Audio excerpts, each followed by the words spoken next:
Welcome, guys, to another Maniacs stream. I've had a hell of a day. You might notice I'm in a completely different place. I've had to completely do a different setup, which has took a while to do and get it right. Might be why, for example, I'm having to look up because webcam's in a different place. A very long story. But anyway, we've got a lot planned in for this show, so I'm not going to drivel on too long. I'm going to start getting my guests on, and then we can get into it all. Right, so let's get my first guy in, and you'll know him. I always call him the Homebrew King, and that is Martin the Hobby Lodge. Hello, hello, mate. You all right? Very good, my friend. Yeah, very, very good. Sounds like your day's been as busy as mine, mate. Yeah, I've just got off the back of a 5-hour drive, so. And if I fall asleep during this, I might, if I just tip the cap down a little bit and have a little snooze, that'll be all right, will it? Is that a retro bait cap, I see? Of course it is, mate. Look at this, representing the great retro baits. I see. I'm representing retro bait tonight. Nice. So, what exactly is it you've been doing today, Martin? So it's a bit unplanned. So there is an expo called the UK Games Expo, and everyone knows I'm into both retro video gaming, but also board gaming and miniature war painting, all that stuff. So there's an expo in Birmingham called the UK Games Expo. It's the largest in Europe, and it's all about tabletop. So board games, war gaming, role playing, Dungeons and Dragons, all of these things. A 3-day event, and we wasn't planning on going, but some family changes happened, some events got cancelled, so we decided, me and the boys all jumped in the car this morning. We drove up to Birmingham, did a day at the event, and then drove home this evening because I knew I had to be home for you, my friend. I had to be on Maniacs, so I couldn't miss it. Cheers, mate. Cheers. Should we get another guy in? Let's do it. Right, who should we go with? Right, okay, let's go with the Ginger Dudley Warlock, also known as Cy from Ginger Hippy Gaming. How you doing, Si? How you doing, guys? How's everyone? Not bad, not bad. Yeah. Also a fairly busy day as well myself. Wife took my daughter to Manchester, so I thought I'd take Oscar out for the day. So we've been cinema, bowling, arcade, meals out, all the rest of it. So I think I got back half an hour before this stream came on, so a bit of a panic setting up. Yeah, I know that feeling. It's a bit of a common theme tonight, isn't it? See, this is where I really envy Martin at the Hobby Lodge, because when he finishes his stream, he walks away. He hasn't got to pack it all away again. Yes. It's just there. Wouldn't it be nice just to have a designated area just for you, Right, okay, let's get the next gentleman in. How will I introduce him? Probably the best looking man on YouTube, and that is Alex Nintendo Arcade. No, not me. I'm a very old, good-looking guy. Hey, Alex, mate, are you listening? Are you watching Top of the Pops behind you, Alex? I've got my 80s reel going,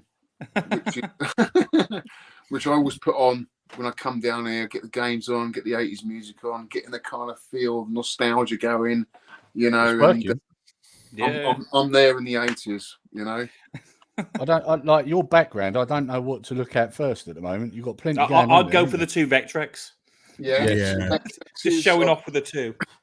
Yeah, very good. I've got Cross of Lucifer, and I've got the Vec Fever cart playing Alpha 1, which is pretty cool. Or Major Havoc. Yeah. Nice. Yeah, it's pretty cool, man. How you guys? All right? Yeah, not bad.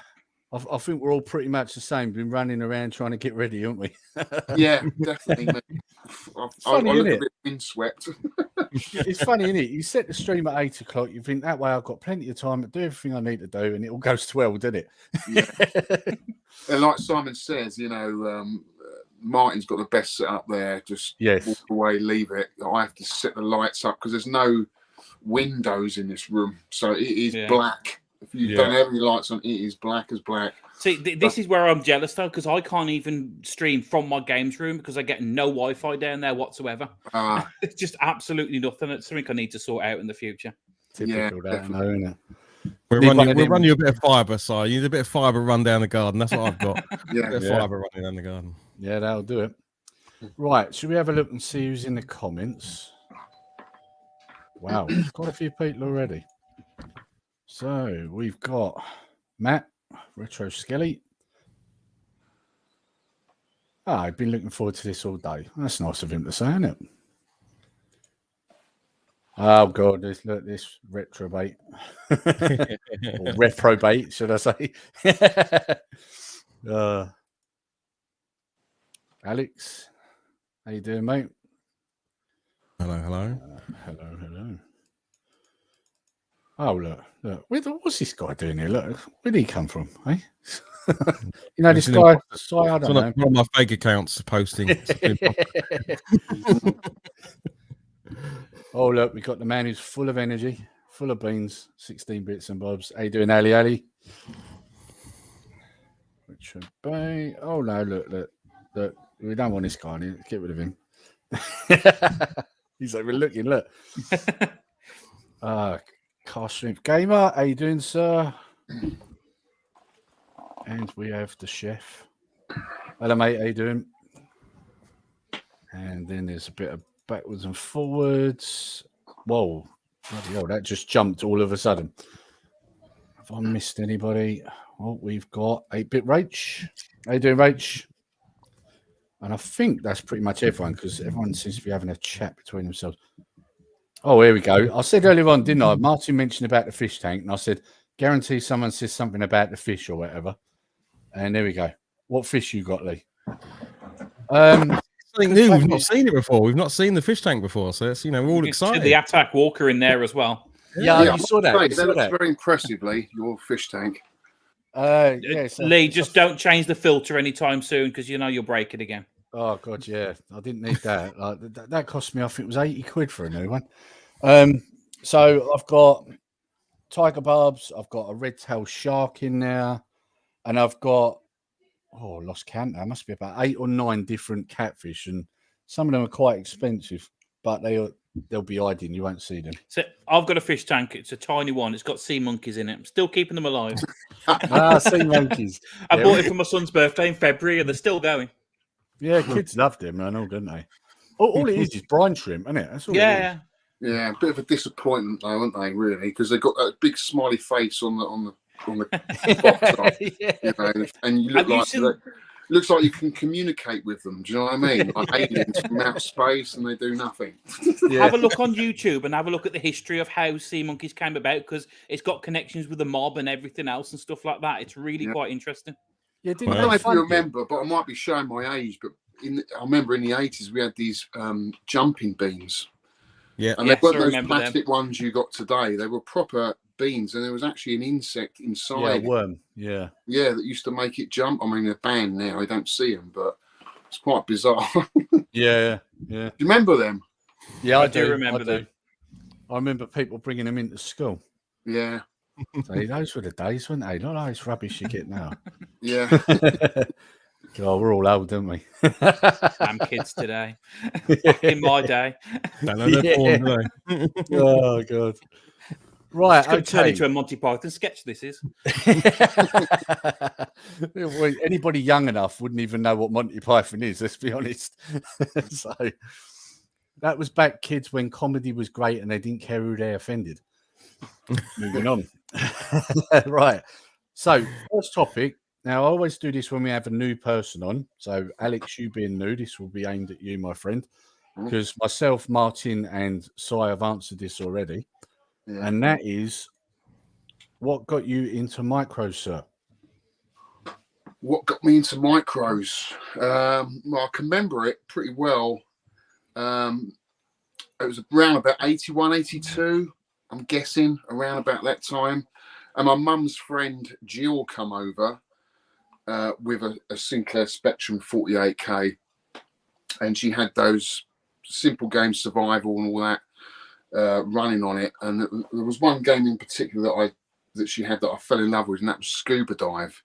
I was really impressed with that game. I thought it was absolutely amazing, just like a huge world to discover that I'd never seen before. I was used to going down the arcades, having quick games, high score challenges, but this game seemed like it was a whole world out there waiting to be discovered. And I've still got my original copy here. This is the one I brought with my paper round money after I saw the one that she bought round. And this got played to death. It really did. I've still got marked on the cassette the side that works there. I wrote that there on the bit of red just to say that side works and the other side doesn't. But yeah, absolutely loved this game. This is what got me into it. And then, you know, you find out other friends at school have got them. I used to go around to my mate Ben's house and we used to copy. I used to copy his games and he used to copy my games. So we'd save a bit of money there. We had a computer club at school. That was great days at school. I mean, schools today, I mean, they have such terrible clubs, after school clubs. Back then, we had a chess club, we had a Dungeons and Dragons club, and we had a computer club, and that was all BBC Micros set up. So that's why I've still got my BBC Model B, because I didn't own one back in the day. They were too expensive, but, you know, fond memories after school, in the computer club playing games, you know. So there was another way that I got introduced to micros, but it was purely my mum's friend coming round and then just discovering other kids at school got them, you know. And it was almost like every kid was coming to school with games, you know, telling each other what their experiences were with the game. Is it any good, you know, because we didn't really have, I know we weren't really buying magazines back then. It was all word of mouth, wasn't it, really? That's all you had. It was word of mouth, yeah. Or you had to mail order a lot of the games. I think I did mail order one game. My mum wrote the check off. She thought she'd never see the money again. But the game did turn up. But yeah, back in those days, you couldn't even find the games that you wanted that were advertised in the magazines in the shop. You had to mail order them. So around about 82, so I would have been about 11 back then. You know, I've had experiences in the arcade, and then finally I get my Sinclair Spectrum. I think I got it for Christmas, 48K, and I think within a month of owning it, I opened it up. I love to see how things worked, even though I didn't have a clue what was going on. I undid all the screws, took the rubber key out, and had a look inside. I just wanted to see what this thing was, and I was none the wiser. Put it all back together, but I forgot a screw. I left a screw in the computer. Always the way. To turn it on, shorted it. It short-circuited it. Oh no! I was fucking devastated. I was. I didn't tell my mum what I'd done. I just said it doesn't work. Quickly took the screw out. Mum still had the receipt from Dixon's. I think no, it wasn't Dixon's. It was in the Bentle Centre in Kingston. I can't remember the store, but we took it back and we got a replacement, which was good enough. And I think they were about 129 quid back then. Yeah, I think the thing is with that, so many of them failed on their own that nobody would know that you'd broke it yourself. No, the return rate was quite high with Spectrums back then. Yeah. I've never opened it up again, and I'm always quite wary of fixing shit now. Leaving screws Charge you for life. Yeah. But yeah, fond memories.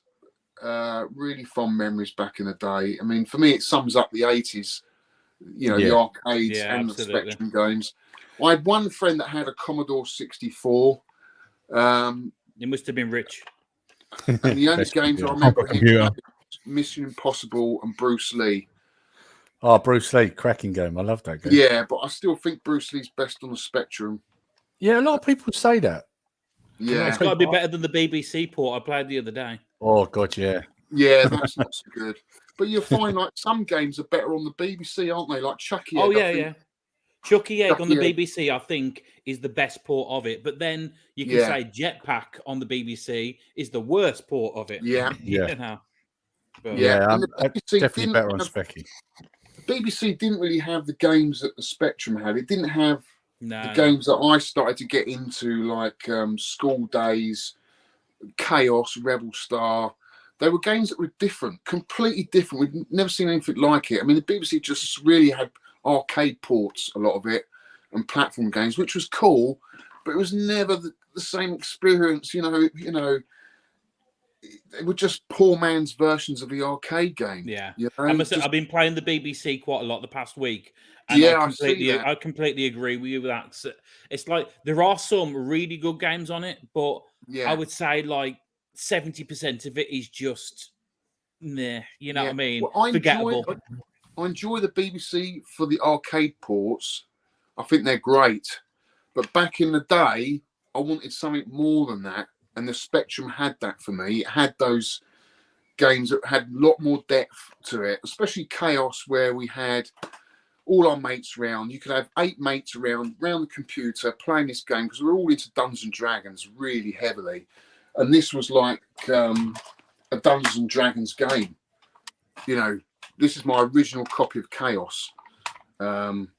And this, I've put so many hours into this game back in the day. It's still probably one of my favourite games of all time.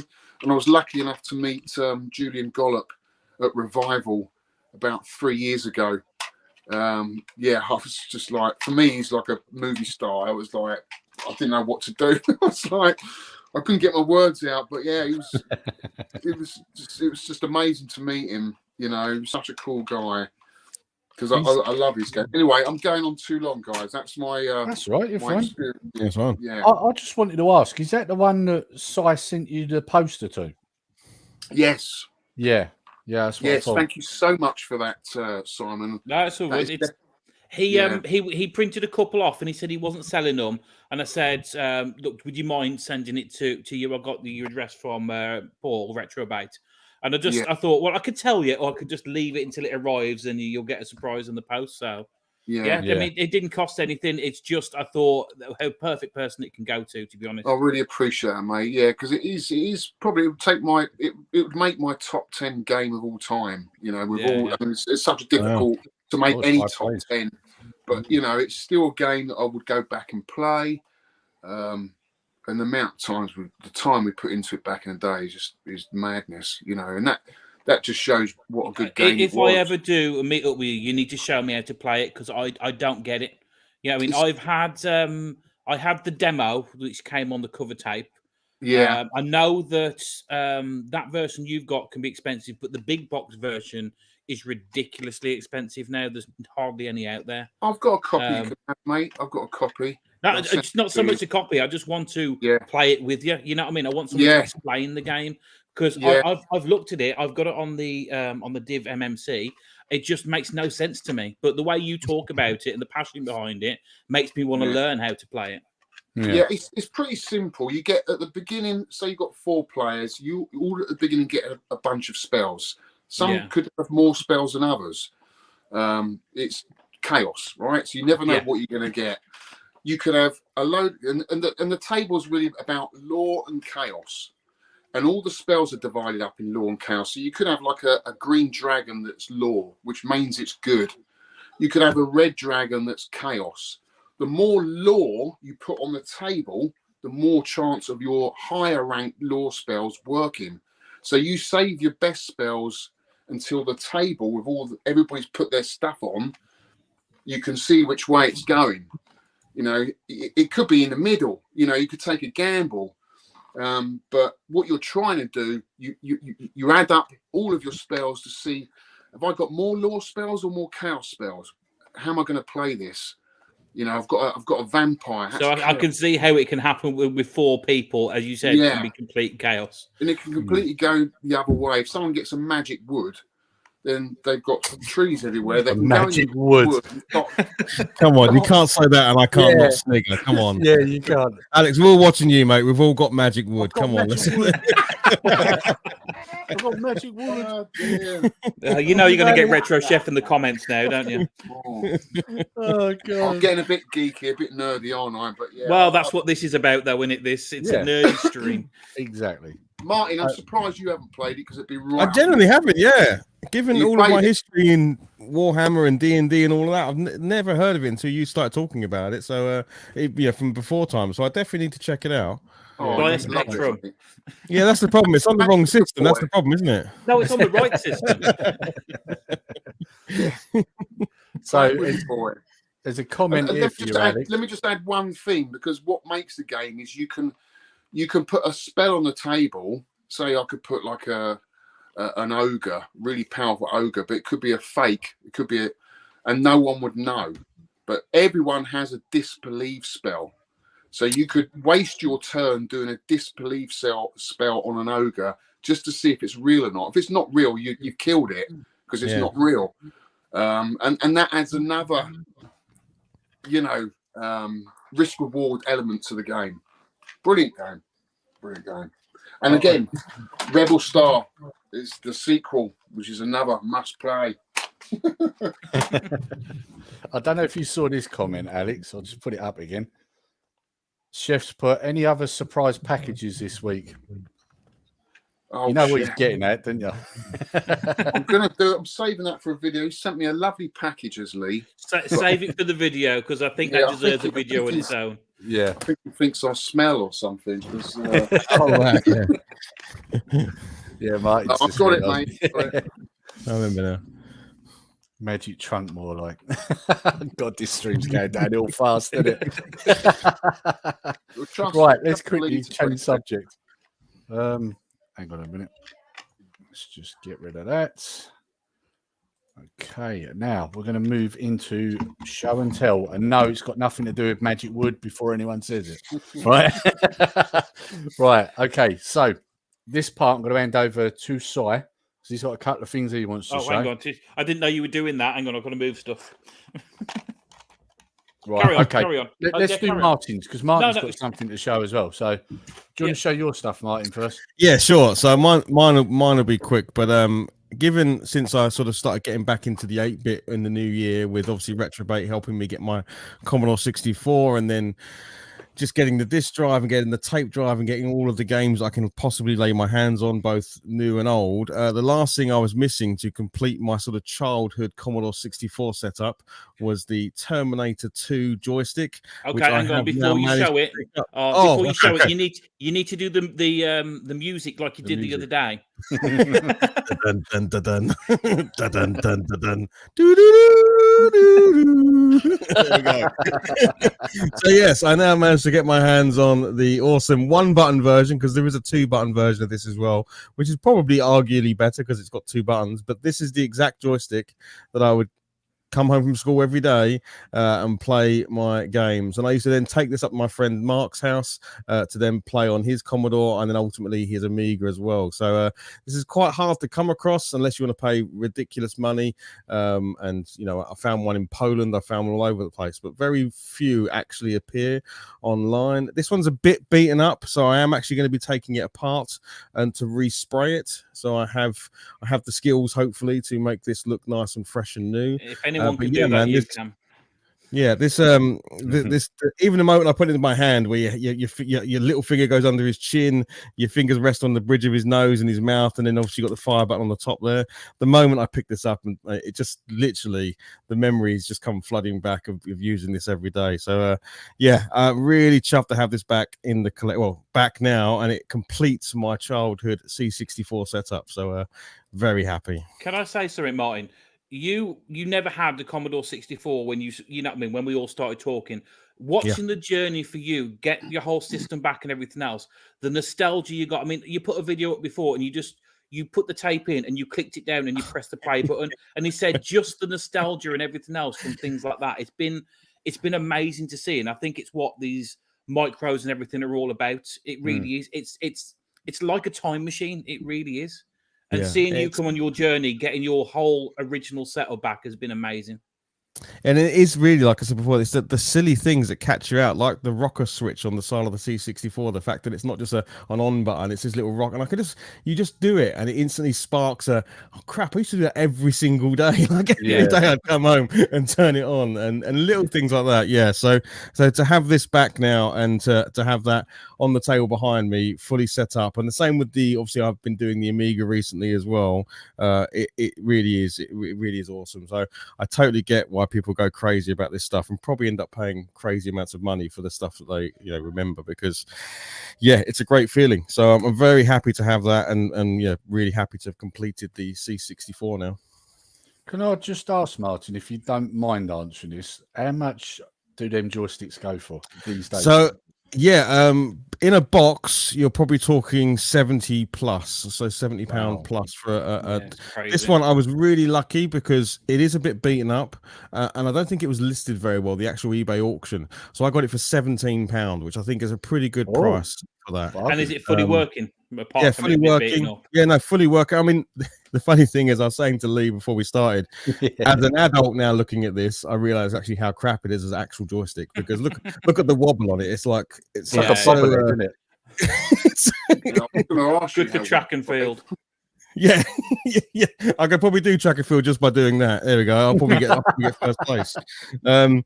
But it doesn't matter, right? Because this was what I had. This is what it was. So yeah, I was really chuffed to get it for £17, and I reckon that with a bit of TLC, I can get it back looking pretty pristine. So nice. Yeah. There we go. Got Mooch, evening fellas. Hope you're all good. Yeah, we're all good. Nice to have you along, mate. Si, do you want to show them bits that you had? Yeah. It's just I had everything's piled on top of them. For me, you've got your Spectrums, you've got your Commodore 64s and your Amstrads and all the rest of it. And that's great. But what I really enjoy is the more obscure things that people sort of didn't have back then. And I've been playing this one a lot. And I think Lee was quite impressed with this one today because it's the TI 99 4A. I love the brushed aluminium cover for it. It looks like a DeLorean, so that's all I'm going to say. Yeah. But this is the first 16-bit computer. One thing I like about it as well is you can get an SD card, sort of like cartridge for it as well, so you can load all the games from tape. And you can get a voice synthesizer on the side of it. If you look here, there is, hang on, there's like a little trap door which opens up. And then you can daisy chain different things to it. And when I say daisy chain, like this is the size of the computer, you can pretty much like triple the size of it, daisy chaining more and more and more things off it. It is absolutely ridiculous. Yeah, I saw a photo of it. It does look crazy. You can also get the voice synthesizer for it as well, which I've been finding really hard to track down one in the UK. But after doing my video, someone's contacted me and said they found one in a bundle. They didn't know what to do with it. So they're going to be sending that to me. And I've been told Parsecs, which is an amazing shooter on this, is really enhanced with it. And also the Alpine game as well, supposed to be good with the voice synthesizer. Not every game is great, but I think if you look at what some of the other games were at the time, this really knocked it out of the park. I mean, that pole position game I played the other day, it's stunning. It really is. It did look good. I mean, and this, what did I say? It was came out in 79, I think, the original one, and the 4A came out in 81. So, middle of the range kind of one. But the other one I want to show off is complete end of the spectrum. And it's another reason why I like collecting them, because it's an absolute flop of a system. And that is the Mattel Aquarius, which is an absolute flop. This was like taken off store shelves almost as soon as it was put on. Are these they're not British, these computers, are they? American? They're American, but the TI 99 and this one are both PAL machines. So they were released over here, but they were more popular in America. When I say popular, it's not very popular, this one. See if I can actually get this out and show it. This one here, people say, has got a worse keyboard than the Spectrum, the rubber key Spectrum. I find that hard to believe. But do you know, actually, I think it's got a worse keyboard than all of them together. It's hardwired in. So I saw a post the other day, and somebody said it comes with the power supply. Of course, it is bloody hardwired in. You can't get rid of the power supply. But the keyboard on this, if you can see, is like a rubber keyed keyboard, but they're a bit smaller. Your cartridges go in this part here, which is actually quite nice because it's got like, if you can see in there, I'll get it right. There's like latches. So whatever cartridge and stuff you put in actually locks into place. So no rampant wobble. Hang on. Yeah, so there. Oh, yeah. So there's no rampant wobble. It actually locks into place. Cartridges for it, if I can remember where I put mine. It's in here somewhere. Okay, maybe it's not in there. It's in the box. Anyway, the cartridges are that shape, and they go into the system itself. This, I said, was on store shelves probably for like a month. That was it. and then it was discontinued. Really? Was it that short time? Yeah, but I know a lot of people who bought them at the discounted price and got their start in computers and stuff like that with the Mattel Aquarius. The other device you got for it is this here, and this is the mini expander, which allows you to put the cartridge in that you're playing and also the RAM at the same time. Show how that goes in. And it also adds 2 sound channels. So, and then that goes on the back there like that. So we're getting like a transformer already. Yeah. And then you can also add on your joysticks. He's starting to get big. But if you think that's bad, Martin, you want to see that TI-99. I saw a picture. It's ridiculous. But then you can also add to this. You can also add a printer. There's also a modem for this. There were plans to get it online. Well, you know what I mean, online in the 80s. This front bit here comes off. So when you're playing a game, you can put a different overlay on the front, and it tells you which actual keys you're going to press. I don't think this keyboard is that bad. I don't know why people give it a bad rap, but then again, I'm used to these rubber key keyboards. None of your Commodore 64 posh real keys. Someone asked a question here. Phil's put, if it was only on the shelf for a month, how many games were actually available for it? I actually have a catalogue somewhere. Is it still in here? Oh, here we are. Catalogue. Give me a second. A lot of the games were actual cut down ports of Intellivision games. So there are actually quite a few, but put onto the cartridges like this. And judging by this, there's about 20 games. Wow. Give or take a few. You also had the tape deck as well, which is here. So you can actually, there are games that came out on tape a lot longer after the system came out, and they were just people porting them over from other things. They're the cartridges, which go in the back. Oh, interesting. And there is a printer. You can actually see it. And that there at the side here is actually, it says there, modem. I'm sure there was another. Yeah, the Master Expander module, which never got released. There was actually supposed to be a Mattel Aquarius 2, and people have seen pictures of it, but I don't think anyone's actually ever found a Mattel Aquarius 2. But yeah, that's the Aquarius, a complete flop of a system. I absolutely love it, and there actually are homebrew games still being made for this computer to this day. That's cool. So, that's what I love about your channel, Si. You bring out the weird and wonderful stuff that I've never. As soon as I've got the actual cable for the tape deck, and I'm buying a SD card thing for it as well, I will be showing this off properly on the channel. At the moment, I only have one game for it, which is Utopia, which is like a really early game like The Sims, which wouldn't really make an interesting video. But like you just said, though, Martin, that's the great thing. Like I totally agree with you. Good thing about Si's channel, you're always guaranteed to see something you haven't seen before. Yeah, even with the BBC Micro stuff, right? To me, the BBC Micro was a school word processor. That's the only thing, anything we did with it, or the little Turtle CAD program, or Granny's Garden. That's the 3 things I knew it for. And you've been showing over the last couple of weeks that quite a lot of games for it. Yeah, loads of games. Yeah. I mean, really Alex, you're a big fan of the BBC Micro, aren't you? What games would you say are worth playing?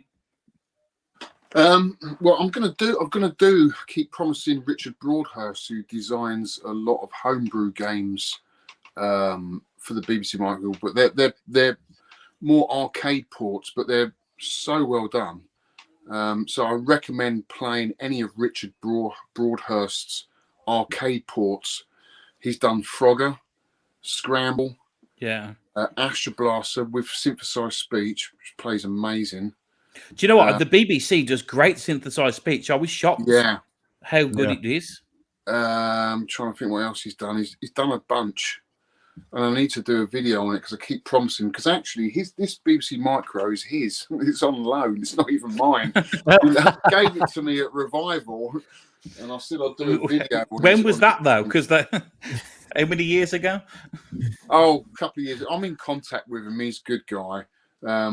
I'll tell you a book. Have you got the BBC Micro book? That isn't. I don't know. I haven't got the book. It's a fantastic book. Games to play on the micro. Oh, it's just so many. I can't think off the top of my head. Trying to think of different ones. Do you know what I was playing? Mr. E. It's a clone of Mr. Do. But I found a couple of Mr. Do games on the BBC. But the Mr. E game it feels so fast and fluid and good to play. The other ones are terrible. There's a really good arcade version of Ladybug, and I can't remember. Oh, I've not come across that one. I've got them all sitting. I've got a stack of, because I've nearly got a complete collection of Micro Power cassettes. Nice. You know, people go for these hit squads. I was going for like a Micro Power collection, and you know, pretty much finished it. There's so many, but my mind's blank at the moment. I need to go through. I'll message you, and you can send me a list, and then I'll send you a list. I'll do a video of some, because the problem is when I was doing these videos, because I'm using the BBC to IEC, there's so many games on there that you sort of get lost of not knowing what to pick. So I'll send you a list of some very good games. You'll have a bit of fun with. Cool.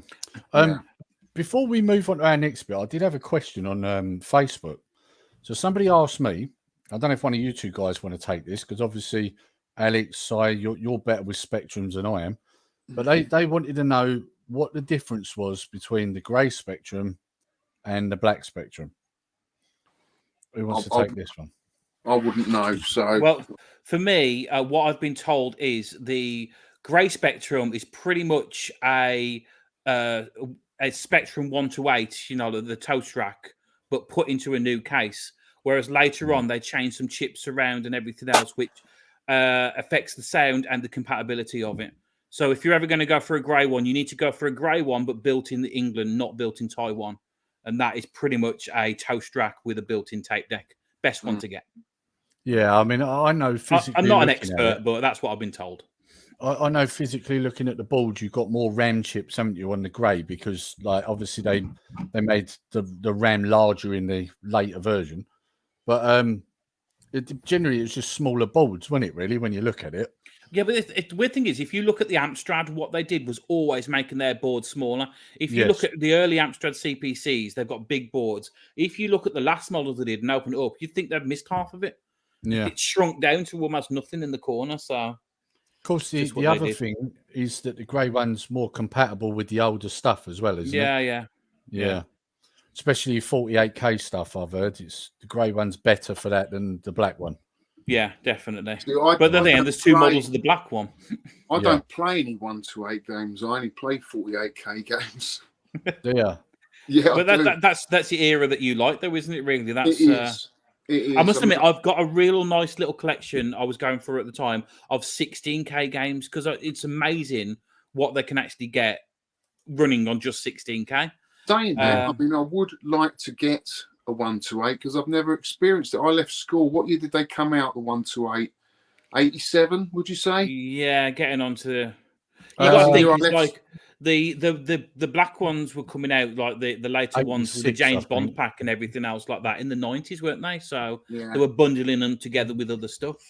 I left school in 87. So, and when I left school, I got out of it for a while, really, until the Super Nintendo came about. So there was a bit of a break for me in gaming.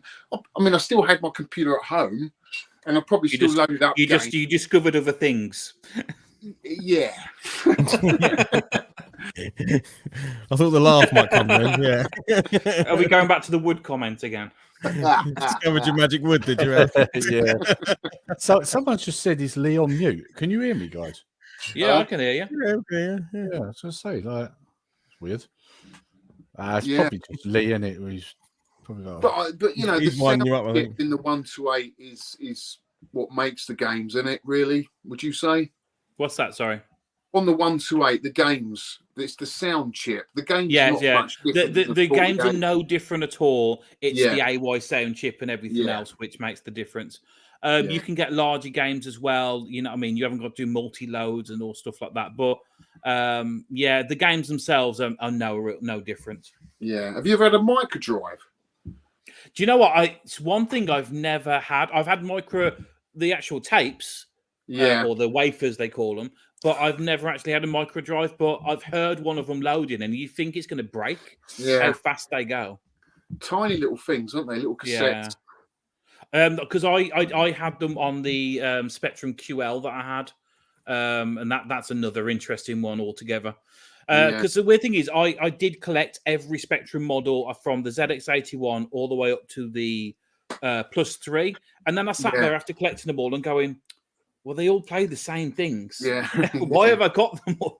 So that's nice, though, isn't it? If that's it was at the time, it was nice. It was nice hunting it, and then as soon as I finished the collection, it was like, you know what? I've got a few ZX81 games that I don't know. I love. I can't remember buying them back in the day, but they're in the collection. I wouldn't pick them up recently, so I must have bought them back in the day. But they're all really weird text adventures and stuff. Yeah, there's quite a lot of text adventures on the ZX81. I do actually have a video coming up soon because again, there's so many good homebrew games for the ZX81, and believe it or not, that you can actually now add joystick controls, you can add sound, you can add color, all to the ZX81. Right. So it's wasn't amazing. Really, I did struggle with the text games back in the day. I remember having. I struggle with them now. Yeah. Yeah, The Hobbit. Do you remember? Did you play The Hobbit back in the day? I remember The Hobbit coming out on the Spectrum that also came with a book as well with it. Yeah, big box, wasn't it? That one. Big box. I remember the Gremlins text game on the Spectrum ZX81. There was a Gremlins text adventure. I think I put that on the other day. It was on the BBC. Yeah. So I was expecting a good Gremlins game, and it's text. There's that Phoenix game that you've got, Si, that I want to play as well, just because that's what my dad had. I remember my dad playing the Phoenix. Oh yeah, game. The Phoenix one. The orange cartridge, the orange tape. Do you know what, mate? It's sitting there in the drawer, and I'm not going to ever plug it in. Send us your address; it's yours. Oh, thanks, mate. Yeah, we were fascinated with we really wanted to love and like the text adventures because they were Dungeons and Dragons games in a sense, and they were almost taking what Steve Jackson was doing with, the Forest of Doom books, choose your own path books, that kind of thing, which we loved. Absolutely loved those things, but you struggled to get into them because I think that some of the commands were a little bit off, weren't they?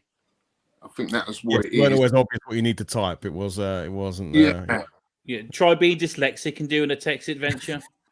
Yeah. I just end up swearing at it and switching it off.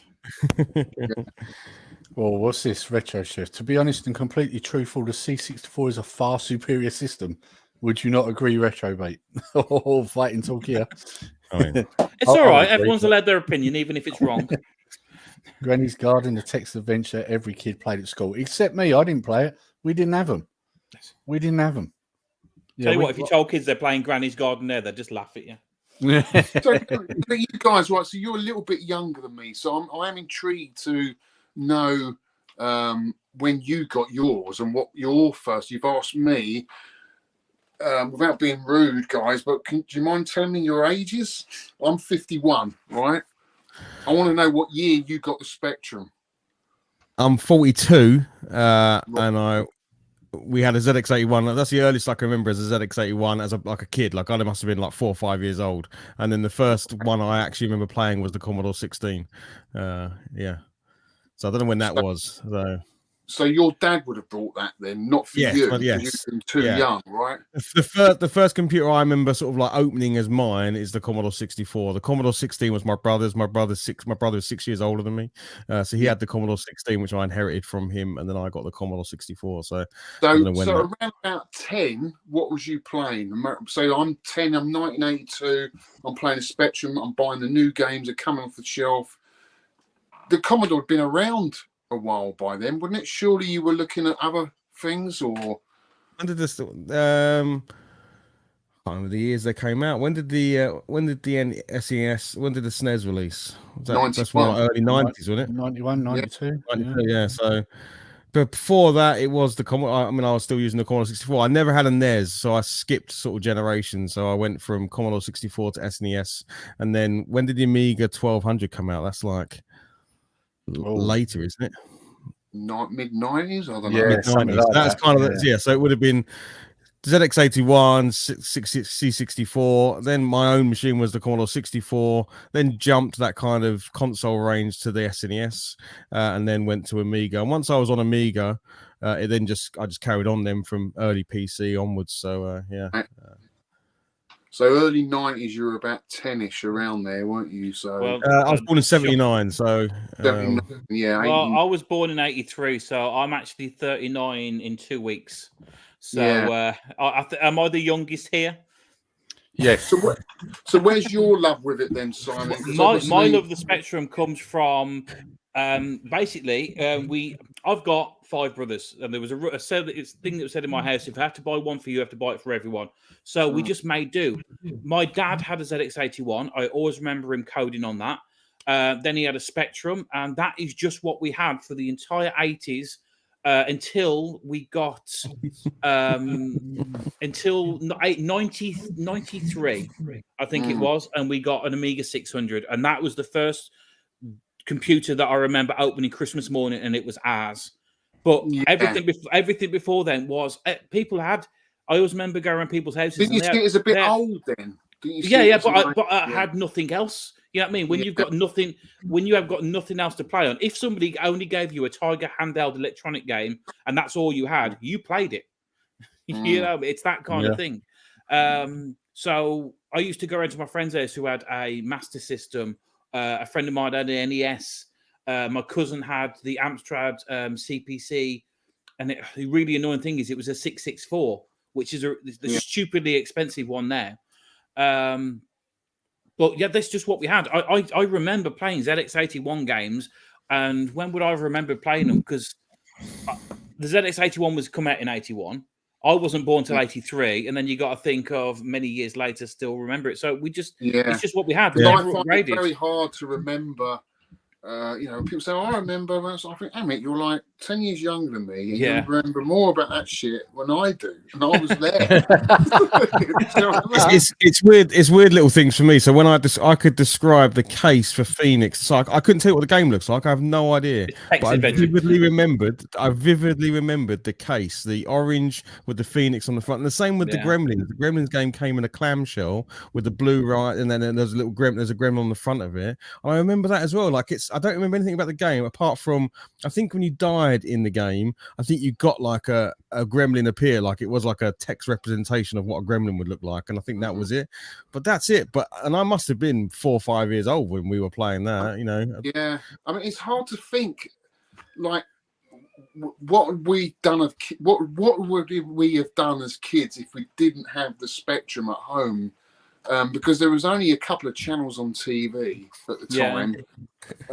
All right, we did go out a lot. I suppose we would have gone out on our bikes, would have gone out on our choppers. The roads were empty then. I remember I had a Evel Knievel wind-up toy, and we used to just run it down the street. But you look at pictures of the late 70s of roads, and they're empty. You know, you watch old Carry On movies from sort of late 70s, and the roads are empty.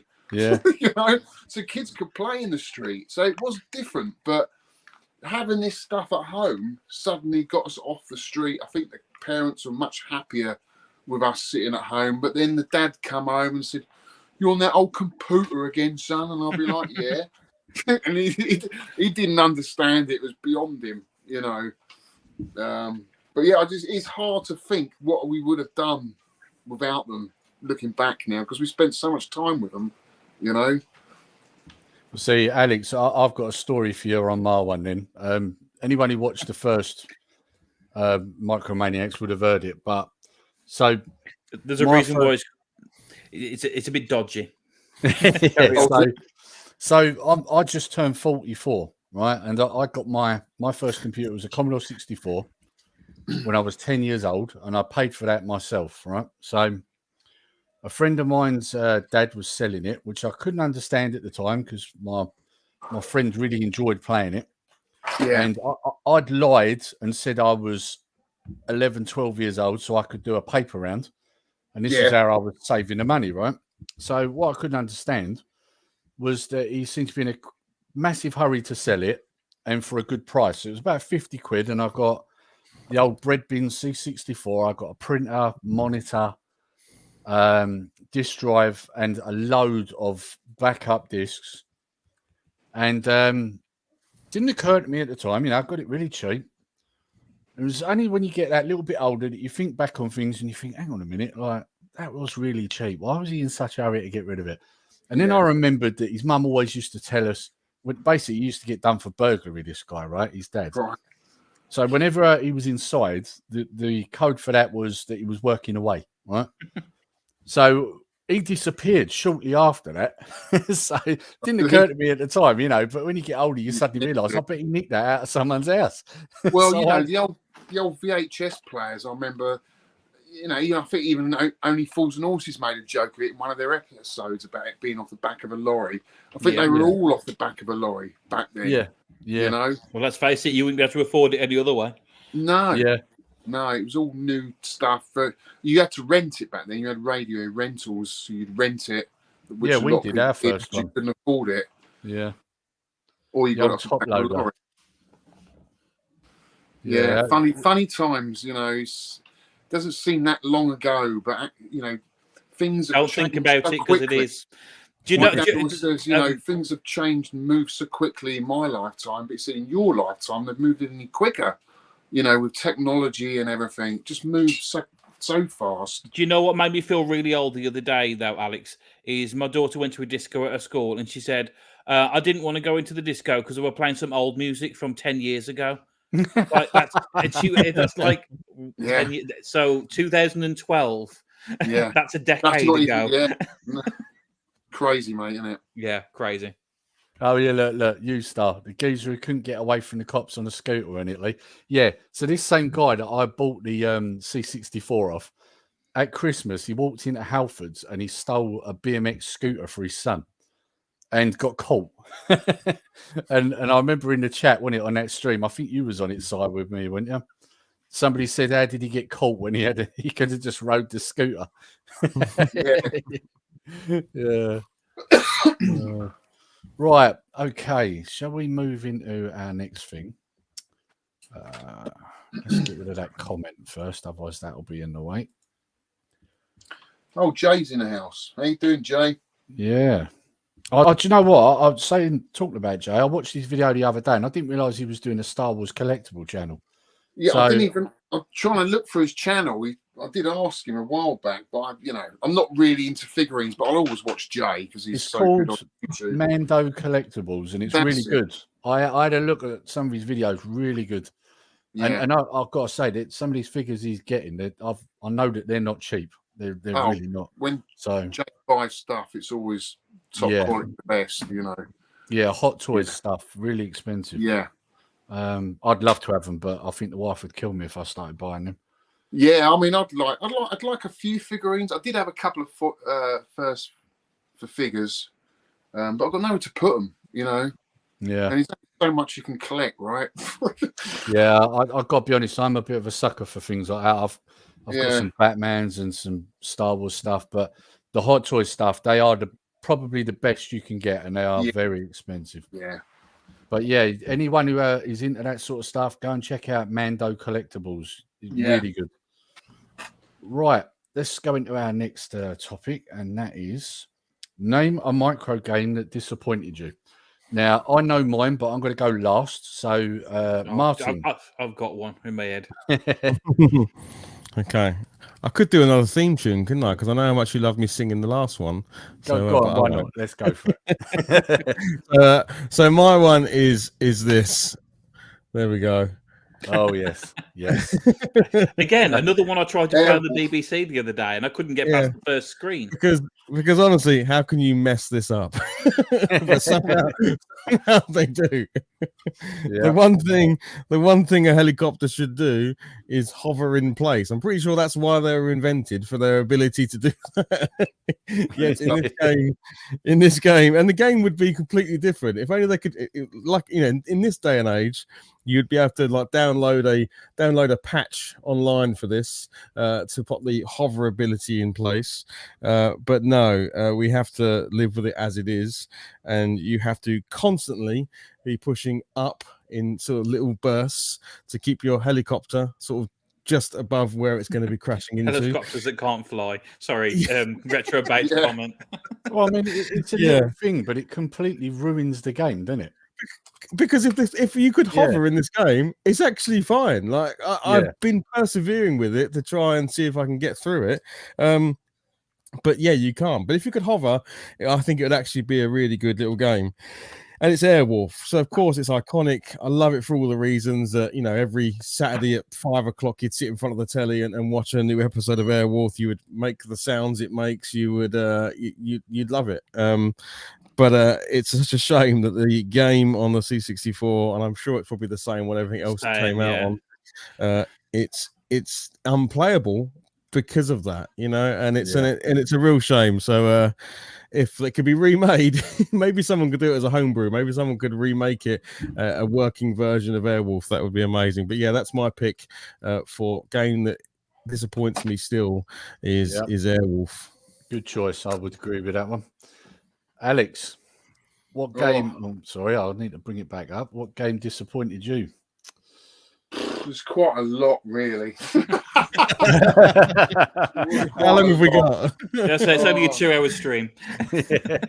Yeah, I'm only going to give you one, but I'm just trying to think, because, you know, we did buy games on the cover back then, and we did buy games because we played it in the arcade, and we loved the arcade version. And then when we went out and brought it, it was a pile of shit. It really was. I mean, this one I was really disappointed with. EA Kung Fu. Oh, yes. Which I absolutely love, the arcade version.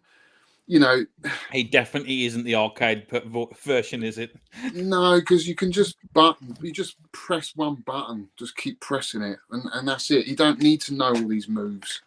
You know, like Way of the Exploding Fist. You need to know all of those moves to outwit your opponent. With this, you don't. You just sit there pressing the same old button, and it was shit. It was shit. I mean, I absolutely loved the box art, and even the back showing you what the game was going to look like. Look at those screenshots. The classic looking at the back of the box that's got nothing to do with the game you've just bought. But that's what we did, Simon. Yeah, I know. Many times. It shows you what the game is, and it shows you the screenshots from the Amiga port or something. Yeah, I mean, instructions are quite cool. I'm just reading the back, actually. I didn't know that you got more points for different types of kicks and stuff. So you get 2,000 points. Don't know if you can see that, for a flying kick. So the more flashier stuff you did, the more points you got. And now, why didn't I know that back in the day? I have to go back and play it now. Actually, it's a brilliant game now. He just needs to know how to play it. Yeah. The thing is, nobody read all that stuff though when I was a kid, did you? You just stuck it in and played it. Let's face it, though. How many people had it, as you said, as a copied tape? So you only had a copy of it. You never had the inlay. Yeah, that's true. Yeah. But like I say, even if you had the inlay, you didn't read it. Paperboy was terrible as well on the Spectrum. You know, and that was my favourite arcade game. You know, and I think that's why really I concentrate more now on the 16-bit era, because that's when it caught up with the arcades. Yeah. You know, I love the Spectrum. I've got a lot of nostalgia with the Spectrum, but a lot of the games that were released in it, I was really disappointed with. I really was. Again, it's that whole thing of it's all you had, wasn't it, really? That's all we had. The games I liked playing, like I said, were the ones that weren't arcade ports. They were something of their own for that platform, like your Chaos, like your Rebel Star. You couldn't get in the arcades.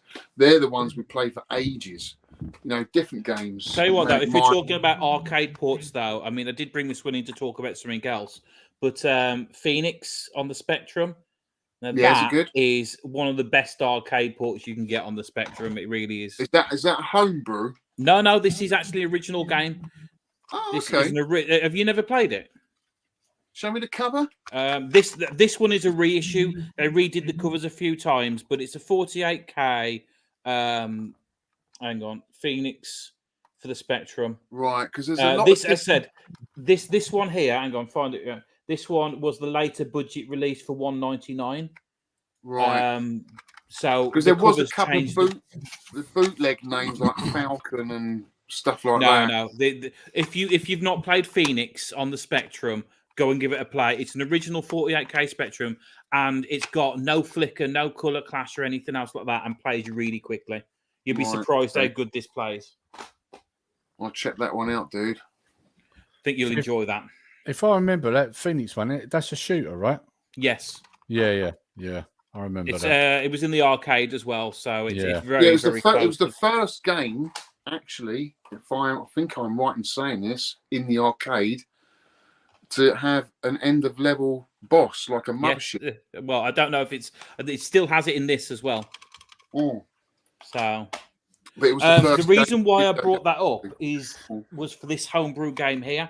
And Lee pointed this one out the other day when there's a hidden room in this, and this is by Phoenixware, and he said that it's spelt wrong.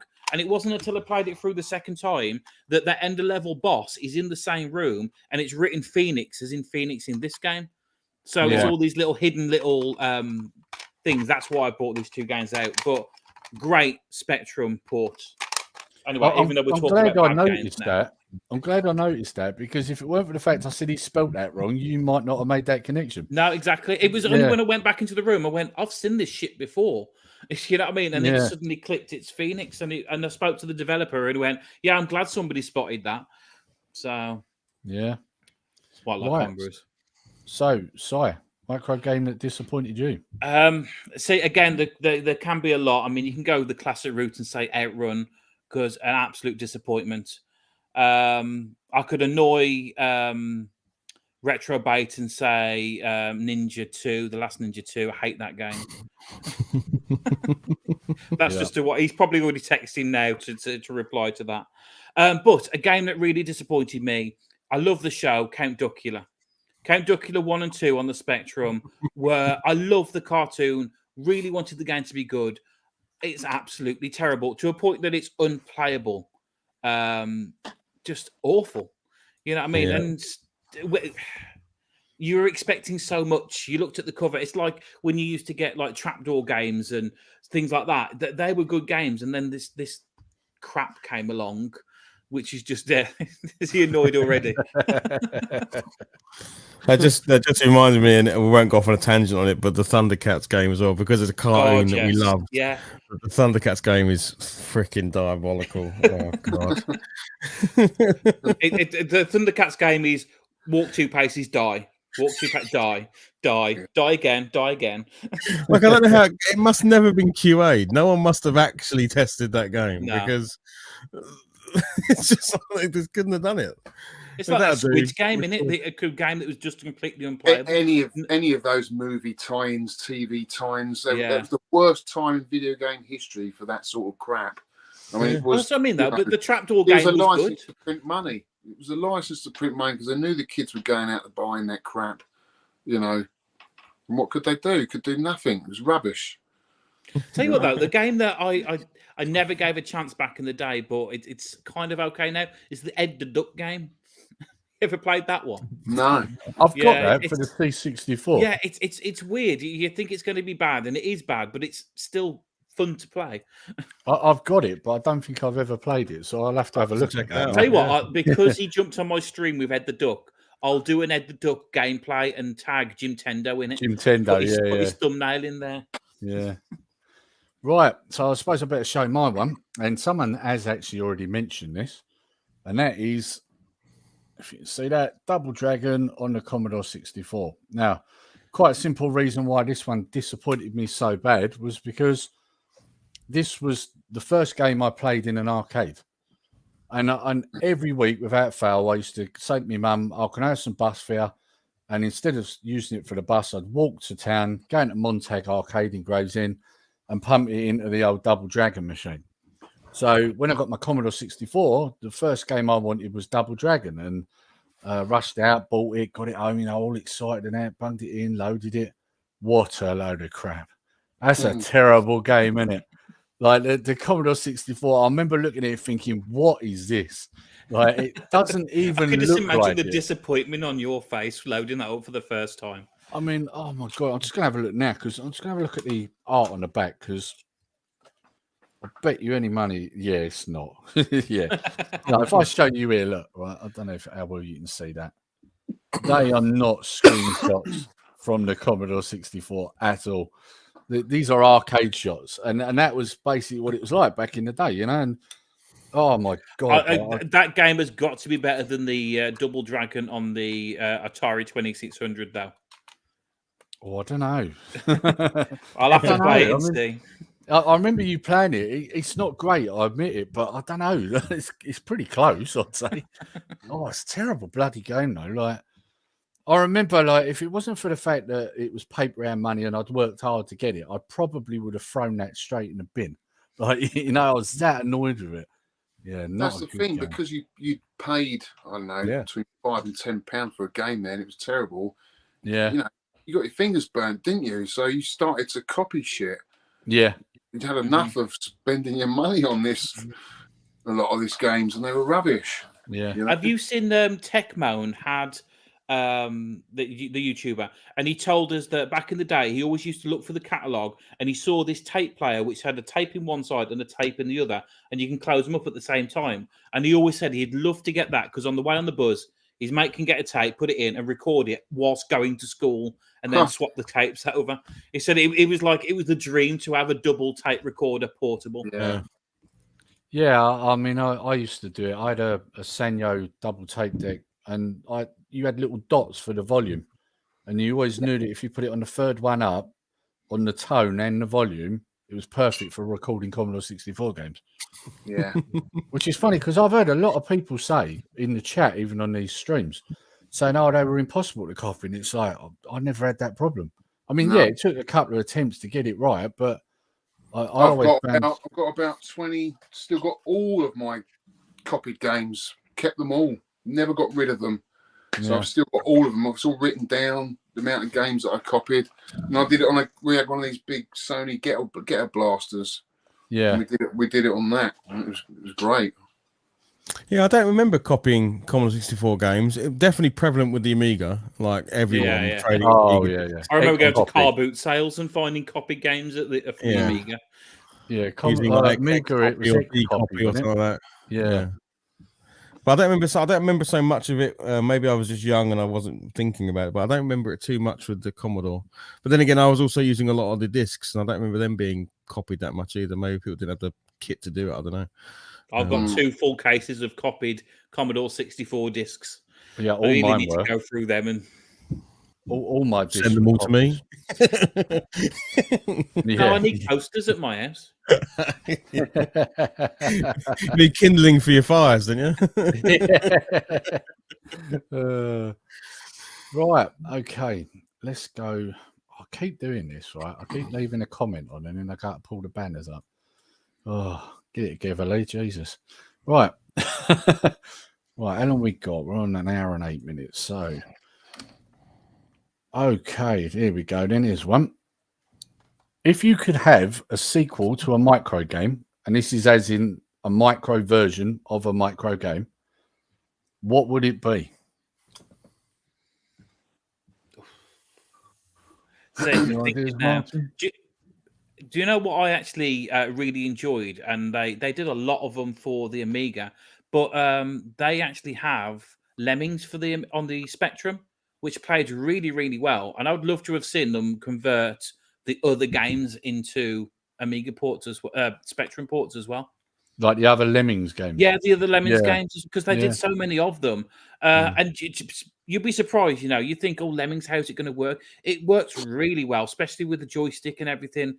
It's flawless, you know what I mean? It's obviously it's Spectrum graphics, but again, it's right at the end of its life, though, wasn't it? Really, that. So it's when games were being ported to it really shouldn't have been. Yeah.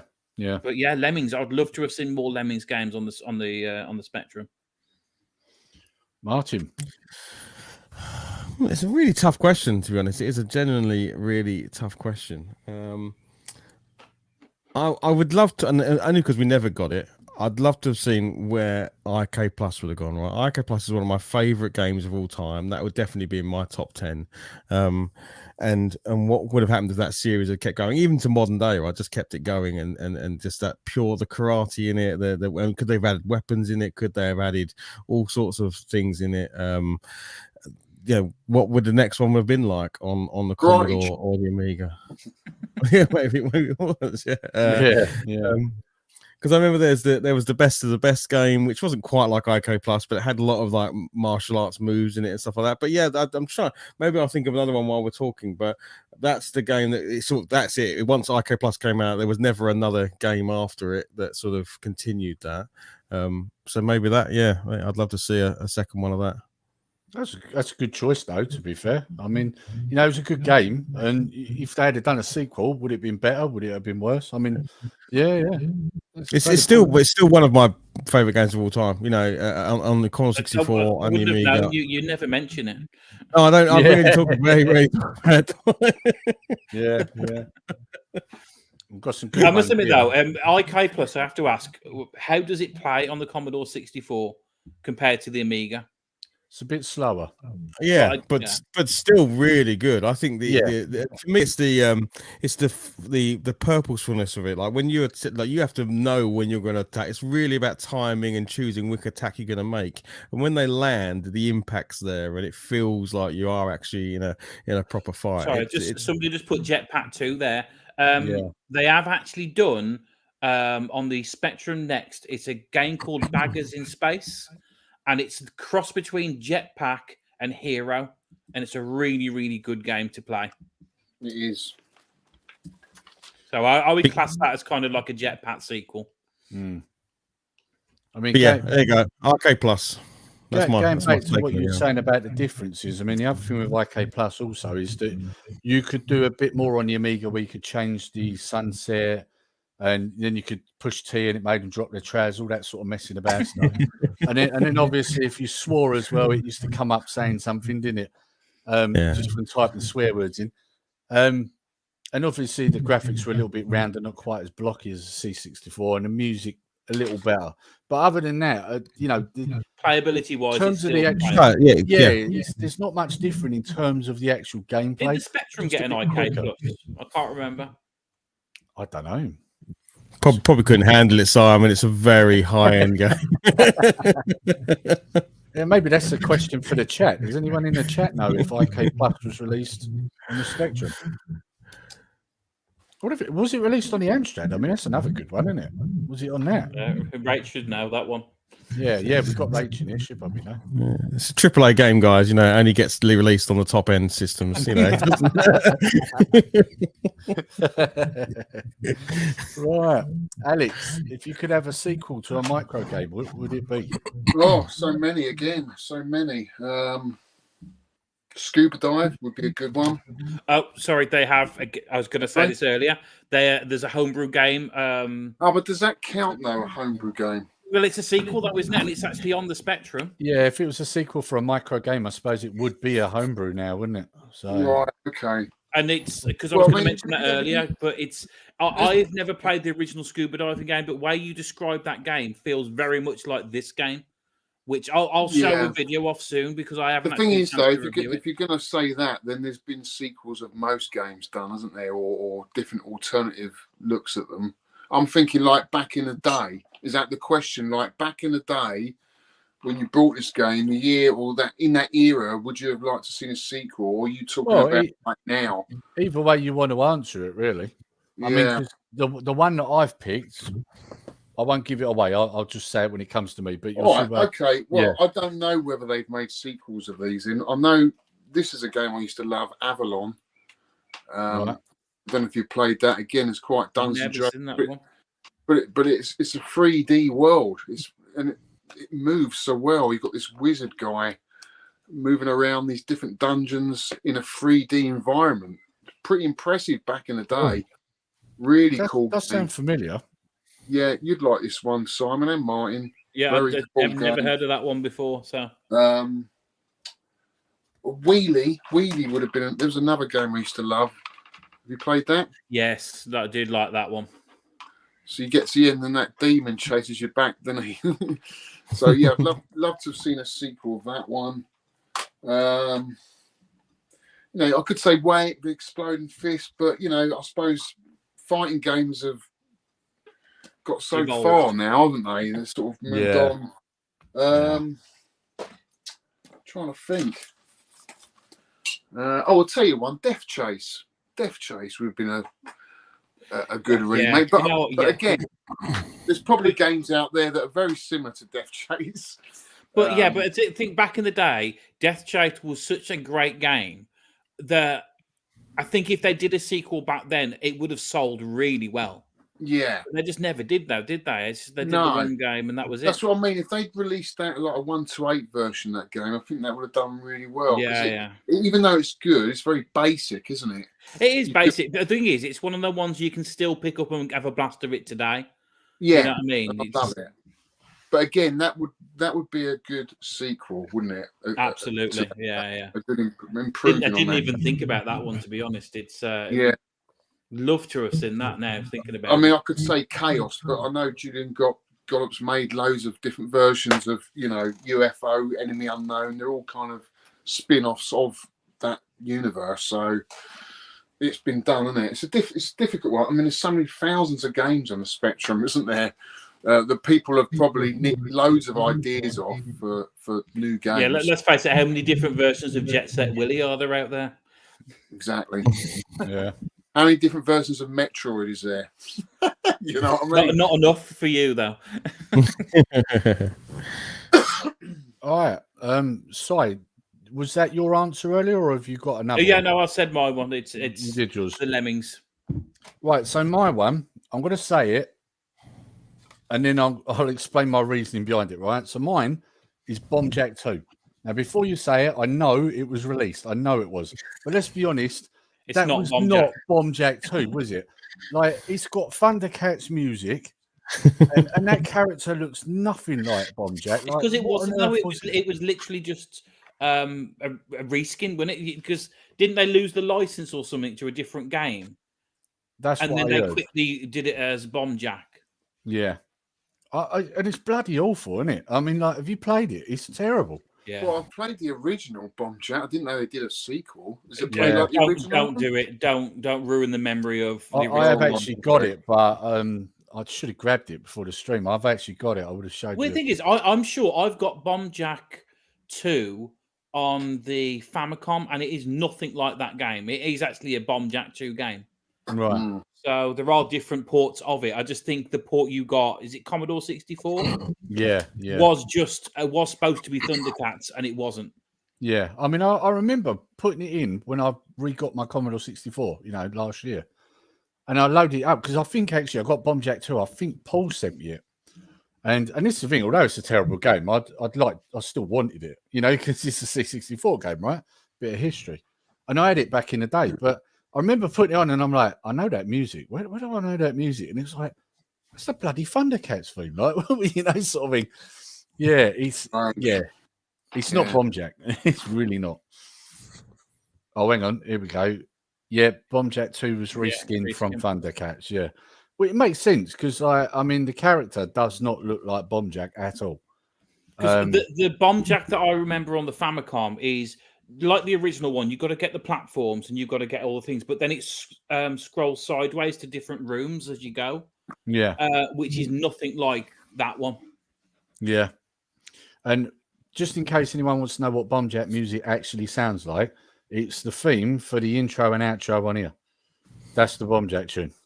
So, not what we got with Bomb Jack 2. Oh, God. Don't get me wrong, I like the Thundercats theme, but just not in a Bomb Jack game, That's what they did back then, though, didn't they? They had a game written up and it's like lost the license, or what can we do with it? Just change the name. I don't get how they got away with that, though. How did they not get done for copyright or something? Like, how did they get away with using that tune? It was the 80s. Different back then, mate. I suppose computers were still new then, weren't they? Yeah. You haven't got like algorithms listening to everything you do and putting a copyright strike on. Oh, I wonder where you get that from. It's a streaming platform, I think. Oh, keeping Alex up. Hey, look, Bomb Jack with Lionel. Yeah, look, spot on. Yeah, exactly. That's exactly what the character looks like. Right, okay. Let's have a look at what we can talk about next. Okay, here's one for you. So, obviously, we've had the Mini C64. We've got the Mini A500. Would you like to see a Spectrum or an Amstrad Mini? Nah.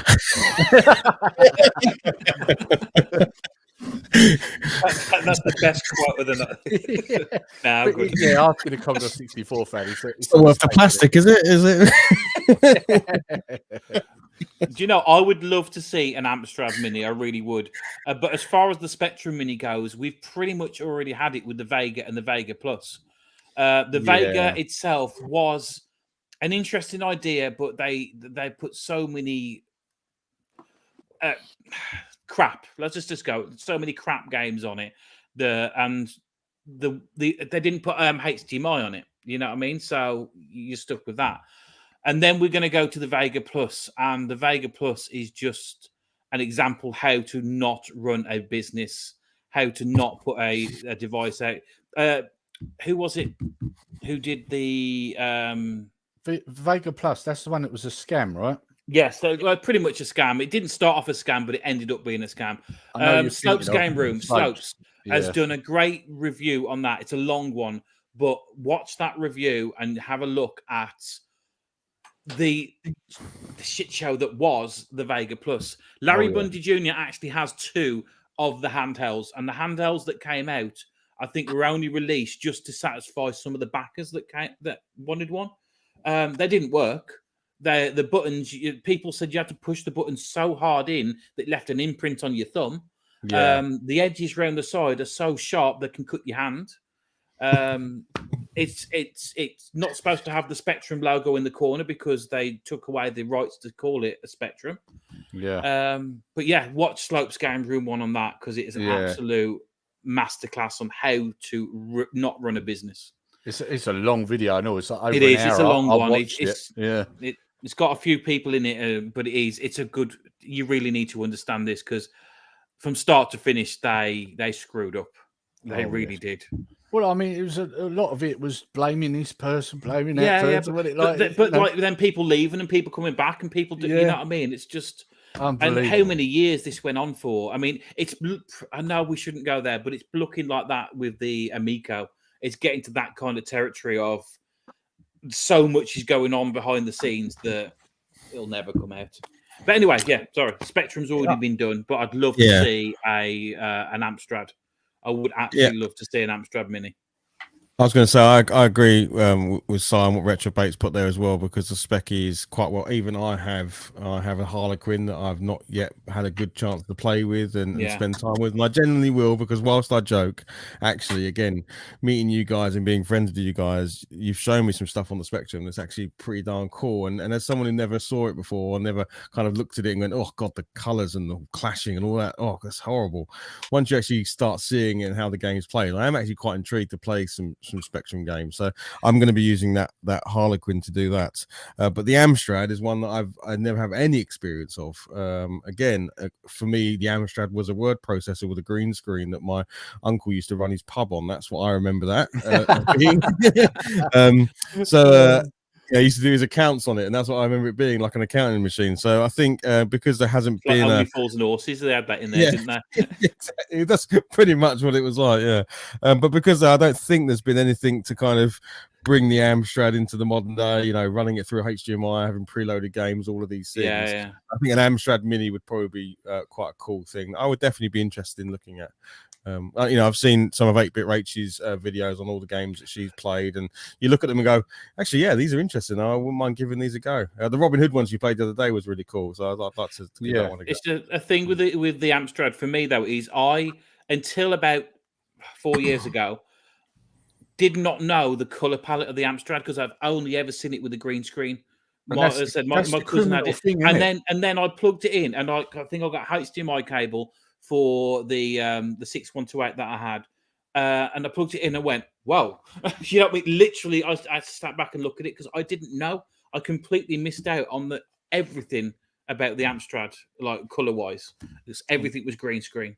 I would still go back and play green screen now because that's the nostalgia for me, but the colors blew me away. Really? When you think about it, it's just wrong that they actually sold it with a green screen because, like you say, when you look at the colours, they're so good. Yes and no, but because if they sold them all with the colour screen, there'll be a huge market of people who couldn't afford it because it was an extra £100 for the colour monitor. You know what I mean? So some people that could only afford it. But then again, you've got Alan Sugar who knew what he was doing by putting the power supply in the monitor to make you buy that as well. You know? So double-edged sword. I know it makes sense. It's just that, like I say, when you think of the color palette, on the Amstrad, you just think, man, some people only ever saw that in green screen. It just seems wrong, doesn't it? It does. Alex, same question to you, my friend. No, it doesn't. They don't interest me, any of those, really. I think, saying that, I've got a couple of micros. I've got the NES one and the SNES one. I think, really, I mean, for us, we're enthusiasts, aren't we? We're hobbyists, aren't we? I think we still like the original hardware, loading up the games, seeing the title screen. I think they're more aimed at the sort of casual person that's got nostalgia for it, but doesn't want a CRT and all the rest of it, But yeah, it wouldn't interest me, really. Do you know what I think they need to do with these minis? Like if they did like a mini Commodore 64 or a mini Spectrum, every so often when you load a game, it should just put load error coming up, even though it's loading from, just occasionally just going. Make it more realistic. Let's face it, Spectrums are not that hard to pick up. They're not that expensive. No, not at all. Do you know what I mean? You pick them again, up for dearer 40 now. quid. About 40 quid, aren't they? 50 quid. You're talking rubber key Spectrums would be about 40 quid. If you're going for the 128s are 70, 80 quid. Yeah, so not massively expensive. I don't know, guys. Like, if you get one that's untested, because trust me, let's not go there. Trust me when I say this, you can pick one up that's not been tested, it's been sitting in a shed for years for like 60, 70 quid. But you want one that's tested and working, you're talking 150 quid. Cheapest I've seen recently, 130.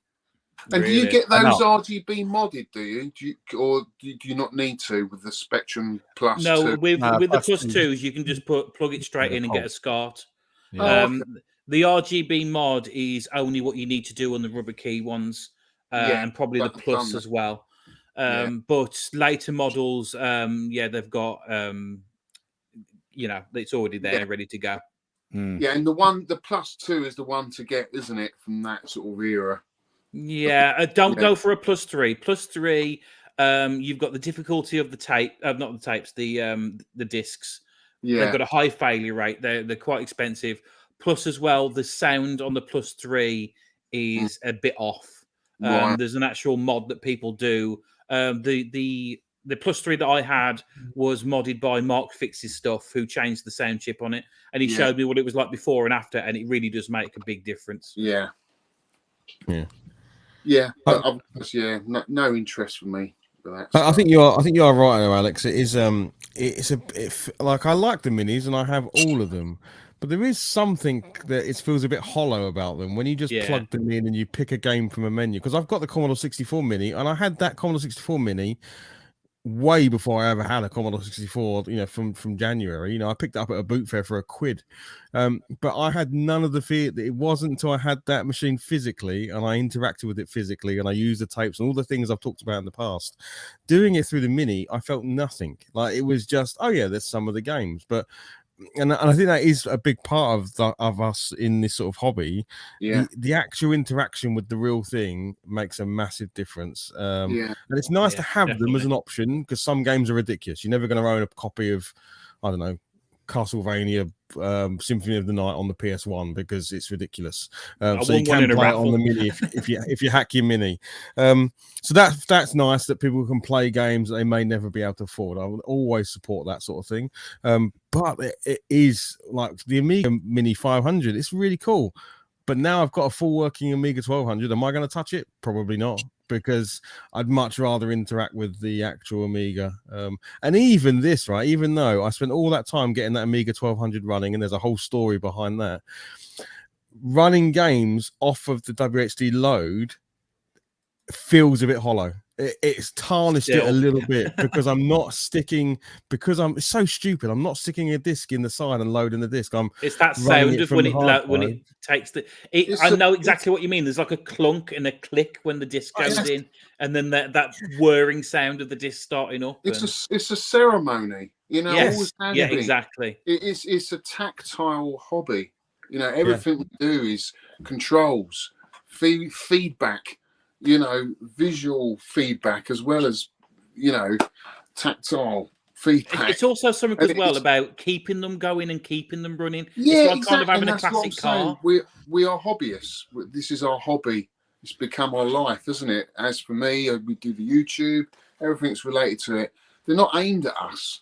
They're aimed at people that want to take them away. I'll tell you when they do come in handy is when you go away on holiday in a caravan. They've got an old flat screen TV, and you can just plug it straight in. You don't want the latest games, but you just want a few quick retro games to play with your kids, and they're great.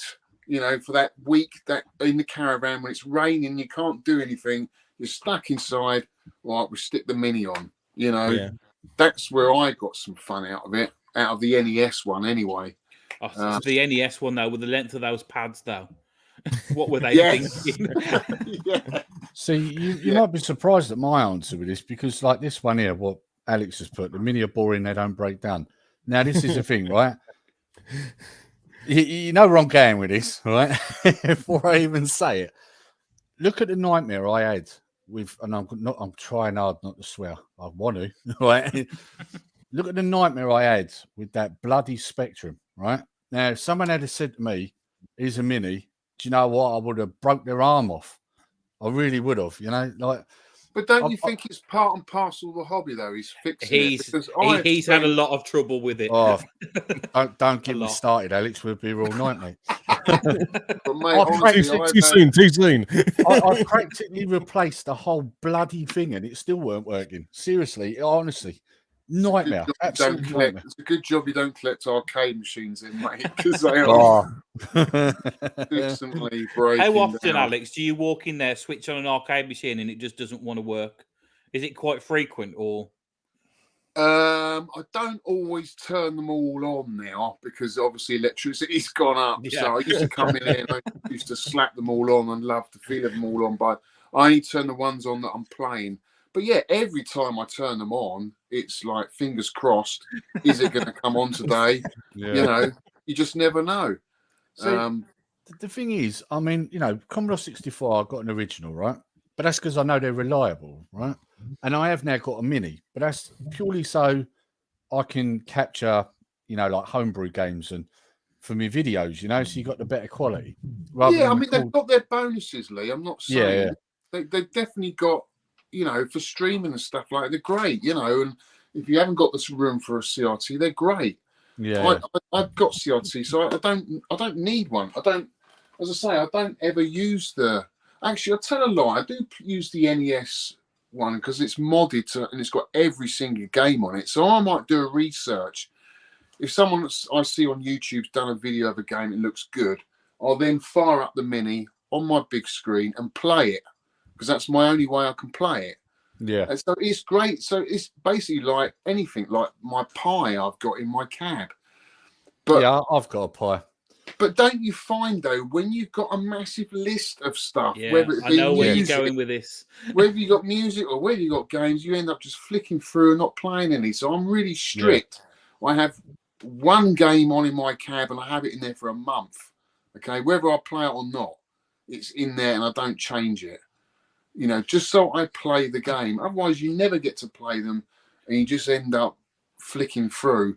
And I find that with everything. With the minis, you end up just flicking through and not really playing anything. It's like movies, isn't it, really? Like with Netflix now, you sit there and you flick through, and chances are you won't give a movie a chance and you move on to the next one. If you rented a video from the video shop, then you had it for 2 days and you probably discovered a great game, movie, or whatever else because it's all you had. People do generally have too much choice. But don't get me wrong, though, Lee. I do think they're good. I don't. You know, and it's a way of preserving some games as well. It's a chance for people that can't afford the physical copies to play the games. And that's the most important thing at the end of the day. People are playing the games, not just sticking them on the shelf, never to be played again. Yeah. Well, I mean, it's like with the A500. I mean, now this is the thing. I think this was before Martin had problems with his. But I'd heard of people who had a lot of problems, you know, the disc failed, the disc drives failed, you know, capacitors and various other things. So, and I always wanted another Amiga. I mean, I had an A500 and a 1200 from my uncle back in the day. And so I really wanted to get one, you know. But you looked at the prices, you looked at how much it would cost to keep the damn things running. And I was like, let's be honest, I'm never going to get a 1200. I'd like one. I'm never going to get one. And then the Mini come out, and that was perfect for me because in that case, it was like, well, look, I can buy an original one that's going to turn into a money pit. Yeah. Or I can buy the A500 Mini that'll do the job. I live in a flat. It's not going to take up all the room like the original did, you know. Perfect. The way to go. It's the way to go. And yeah, so I can see it from both sides, you know. Yeah, I mean, we'd all like the original and be able to. The way this hobby's going, it's getting so expensive. Anything with Amiga on it is ridiculous. I'm really lucky that I think I managed to get all the Amigas that I own just before. I mean, it was still expensive at the time, but the past couple of years, it's like it's just gone straight up like this. I'm buying Amiga 1200s going for like 400, 500, 600 quid. I can tell you now, I am not far off 4 figures for that Amiga. Really? Wow. See what I mean? I mean, the accelerators as well. All the things I've had to do to it. The fact that I've lost one entirely because it was dead to the world and was never going to, you know, I've bought one and bought another one and then had them repaired and then had bits upgraded and changed. Can I ask Martin, how much did your accelerator cost?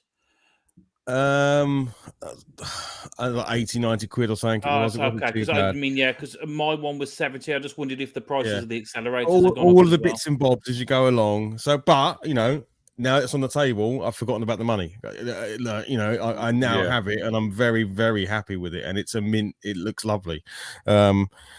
But would I recommend anyone doing it? No. Unless you go and buy, I'd say just bite the bullet, spend 450 quid on a completely refurbed one by Retro Passion or someone like that. Have you seen all the mods and stuff you can get for it? I mean, you could easily sink another 2,000, 3,000, 4,000 pound into that with the mods that. Do you know is it the vampire boards that come for the Amiga 600s? Prices of them are absolutely eye-watering. Yeah.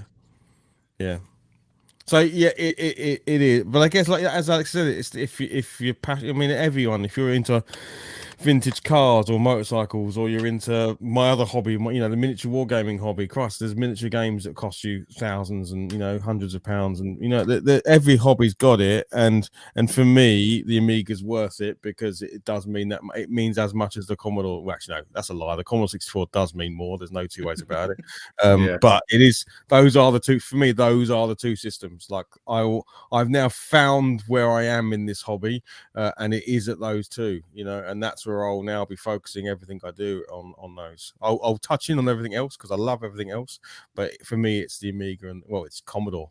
You can tell the fact that they're set up permanently behind you. Yeah, they haven't left the table since. I mean, that's the thing. I mean, with the C64, although I got the Mini to capture footage and that, I would never be without an original. You know, well, say original. It's a C64C. Paul says this on every stream. He needs an MSX. Can someone please just buy him one so we stop saying it? He says it every time. Just keep an eye on the swap shop. Might come up on the swap shop. I do. That's true. No, I agree with you, Martin. I think out of all the systems, I mean, the Commodore 64, I would have to keep that going regardless. You know, that is something I would pump a lot of money into. And that's because well, I mean, I had the bread bin first, then the C64C. But you know what I mean? That's the first computer I had. So, yeah, that one I would definitely, you know, I would be prepared to pump that money into it, you know. Not all at once. Over time, you know. You need to eat. Yeah. But no, I get it. I totally get it. That's the thing, see. I suppose I can see it from both sides because there's an argument to both, isn't there? That's the thing. There is. And I never fall on one side with that when it comes to that. You know, sometimes technology takes a leap and, you know, the newer version will be better. Not that any of us would like to admit that. You know, so well, they were never made to last this long, especially arcade games. You know, I mean, I had this conversation today with Neil from the Retro Man Cave, you know, and he was asking me about CRTs. What do I feel about putting LCD screens in arcade cabs because they're not making tubes anymore? It's like, well, it's not the best situation, but what other choice have you got? You Yes. know, if you can't get hold of this stuff anymore, eventually, you know, all this stuff's going to go. Yes. It's not going to last forever. And, you know, like a lot of this stuff, there's not many people around that fix it even. It's getting harder and harder to find people that will fix this stuff. So it gets more expensive. Yeah. And then it becomes really exclusive to people that can only afford it. And then you're really cutting out the true people that got into it in the first place, which were the gamers, you know. I don't know. I think, like you said, Lee, they go hand in hand. You have to have the modern and the old to keep the things going and to get people still playing them. Because if there's no other way for people to play them because they can't afford it, then that's the next best thing, you know. Yeah. I mean, this is a problem, isn't it? When it comes to marketing, it's the whole point, isn't it? You know, the whole reason that these things, you know, like, for example, when we went from SCART sockets to HDMI sockets, you know, it's all engineered that way. So that you're always spending and buying new stuff. You know, this is what we want. Spend. Like, you know, throwaway society. We've been buying things and throwing shit away for the last 20 years. It's been awful, to be honest with you. And you're seeing it now with these classic systems now, you know. Look, oh, we got a mini now, you don't want that, have this, like, isn't it? So even with your TV, you chuck it away now. It's cheaper to chuck it away than get it repaired. Whereas before, back in the day, you had a TV repair man come round and fix your TV. When I get a new one, I'll give it to my father-in-law. But you know, it's just the way the world is, isn't it? Yeah, it's crazy. Right, okay. You did answer it, didn't you, Si? Yeah, because I think you went second, didn't you? Right, okay. So let's move into what we normally do about now, because I always like to mention this every stream, and that is homebrew. Martin, anything you want to discuss on homebrew, my friend? Martin doesn't have any homebrew, does he? Don't be silly. Not at all. It's so funny because I did a video a little while ago where I was talking about the 30 Cytronics games that I own and reviewing them all. I think that video is about 3 weeks old. I now own 40 Cytronics games. I need to hang on. Did you say that video's a week old and you had 30? It's about 2-3 weeks old now. So, right. So I thought you said a week. Now I'm 40, so the number's supposed to be going down, not up. But so I'll show some recent ones I picked up that I think are really good. So the first one I have actually done a video on, and it's called Run Demon Run on the C64. That looks some good artwork on that. Yeah, it is. It is a really cool. It does look very cool from the look of it. But it's I hadn't seen this before on because this is kind of a new type of game. So this is one of those what you call an endless. Do you know what? I'm sure I saw the development of that game some while ago when there were. Is it like a constantly running to the left? And you got to it's like I do remember seeing the development of that. Yeah. So today you see them on mobile all the time, like these endless runner games where you're running down a tube line or you're running left to right or whatever, and you're constantly collecting coins and that sort of stuff. But it's a left to right endless runner. Martin, they look like those screenshots look like the arcade version. but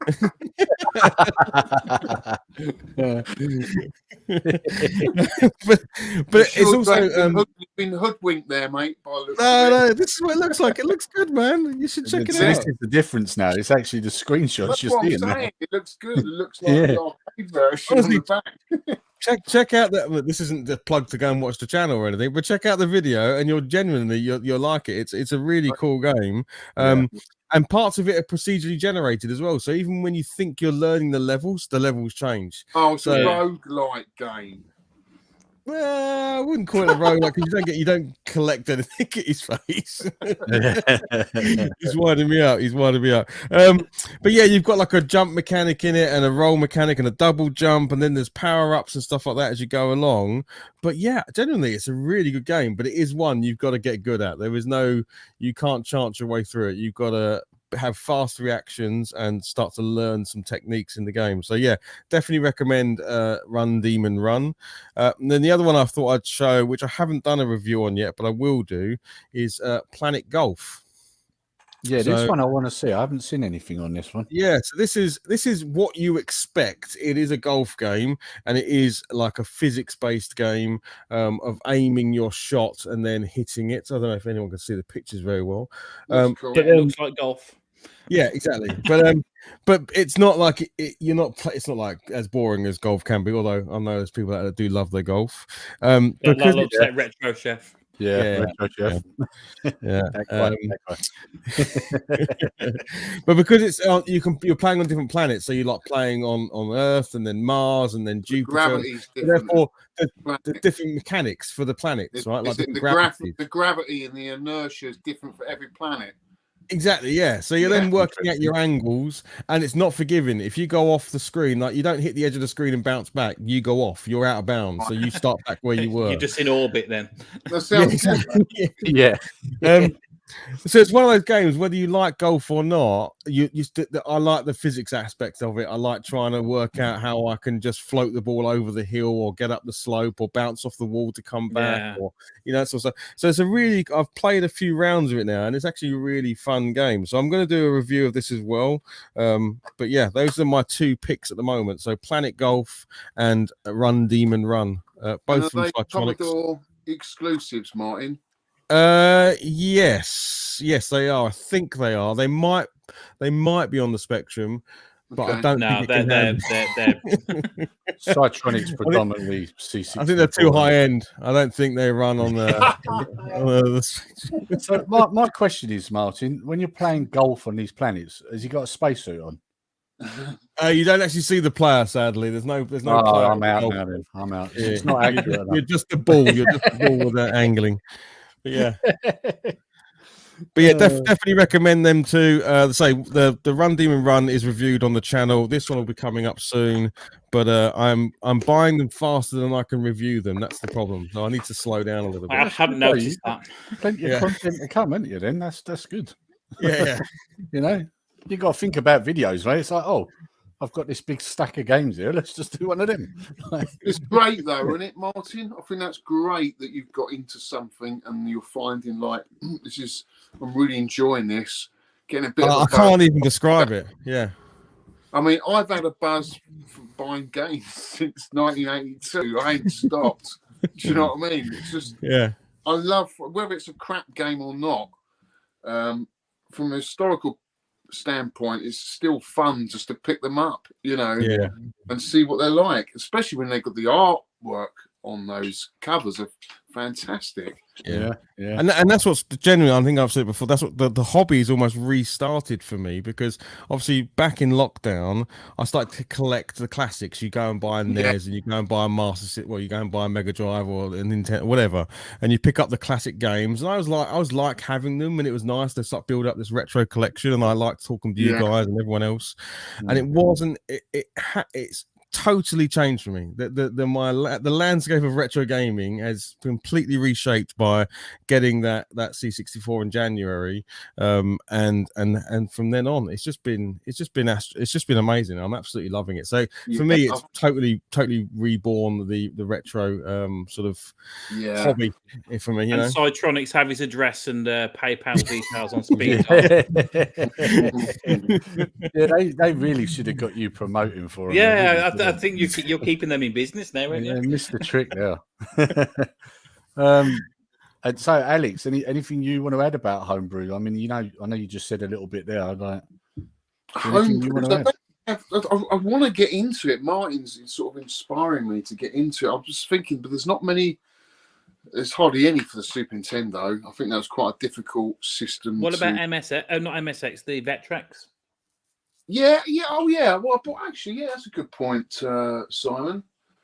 So what have I bought recently? Well, I think I showed it in my last video, didn't I? That Crush of Lucifer. What we doing? We showcasing our best homebrew, or just what we picked up recently? Well, generally, what I do, we just have this section. We either show what we got, or anything we want to talk about. It's pretty much whatever you want to talk about when it comes to homebrew. Right. Okay. So. The other one, Alex, is I know you picked up a load of Metroid homebrews, didn't you? Like a load of different versions of Metroid. That was interesting. They're hacks, and I haven't really played them to comment on them yet. yeah, I did pick up. But there are guys out there making lots of hacks for games and putting them onto carts, which is quite cool. So I've got different versions of Metroid I've picked up. I've got a couple of NES games. Actually, there's a lot of homebrew games for the NES, which I want to explore. And Mega Drive, there's a few, isn't there? There's a few ones that have come out. In fact, I'm going to do a video on one. That's going to be my next video for my channel is Paprium, which I haven't played that yet. I haven't even unboxed it. I've had it for a week. I'm waiting. I'd love to own that, but it's so expensive. It is. Ever since Sega Zombie's got 2 copies of it. Well, just greedy, if you ask me. One there, Alex. Oh, was it? Is that where that one came from? That's where Alex got it. Too soon, man. Too soon. Yeah, so that's something that I'm really excited about. But yeah, I'd love to get into Spectrum. Simon, you're inspiring me to pick up home. There's a couple here that you really would. I've got 2 here that I've been playing lately. But I could give you a list, this endless list of Spectrum. No, ones. I will. I mean, the last few months I've been concentrating on getting my Super Nintendo collection back to where it was, and I'm nearly done that now. So I do want to go and delve into that Spectrum. This is a fantastic game on the Vectrex. If you've got a Vectrex, probably one of the best games ever made for the Vectrex. It's Vector Blade. Do you know what? I almost bought that. I think there was a cart only someone was selling. And I didn't have the money at the time. Starts off really slow. So it's a vertical shooter. Yeah. Starts off really slow. You think, what's all the fuss about? And then you start picking up upgrades. And then at the end of the level, you go into a shop. And you can spend your money in the shop on speed, on the amount of bullets that you're firing, health, that sort of stuff. And you start getting shit really powered up, and then things start moving along really quickly. Really cool end of level bosses. You just think, wow, this is just an amazing piece on the Vectrex. You know, because for me, a lot of the original games are not that great.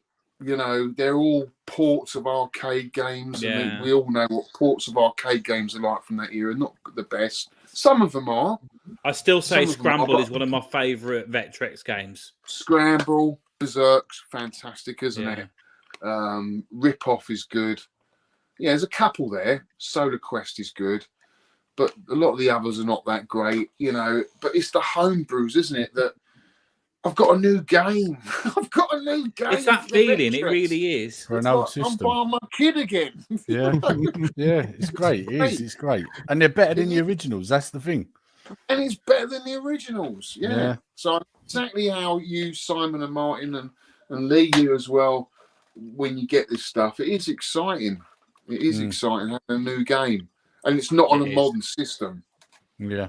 Loving running on original hardware, I think, is the bit that I really love about it, because you can have a Spectrum style game running on a PC, but it's not the same as actually physically putting the tape in and loading it into the actual Spectrum. And you get things like little manuals. You don't get manuals in games anymore, do you? Like you buy a homebrew game, you get a manual. You get little sleeves for your discs to go in and stuff. You know, you get it's proper. It's not like buying a Switch game today where you just get you get a massive empty case with a cart in it, and that's it. And well, I'll have to disagree a little bit there, but because at least I buy a fancy, expensive one like you, Alex.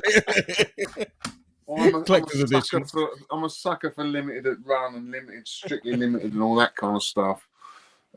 Just because I get a manual and everything with it, which I like. You get a package, you know. Again, it's all about tangible stuff. We like it, don't we? We like a manual, we like a map. Might not even read it, but we want it. No, but it's nice to know it's there. Exactly. Yeah. Exactly. So I'm just going to quickly jump in here because somebody's just mentioned one of the games I've picked up in the comments, Daniel. So I've picked up 2 this month, and first one is Polar Bear in Space. That's an easy game, that, isn't it? Oh, shut up. So, right, before I show you the second one, right, now I made a massive mistake with this game, right? I'll tell you why. So I got it, and foolishly I said, I'm going to review this for my 8-bit video on Friday before I tried it. Then when I did try it, the tape was knackered, and Cytronic are very good. Their customer service is great. got in contact with them. Within 3 days, I had a new tape. And then I've set it up and I think, well, start recording a video for it. My God, it's hard, right? This has taught me something, right?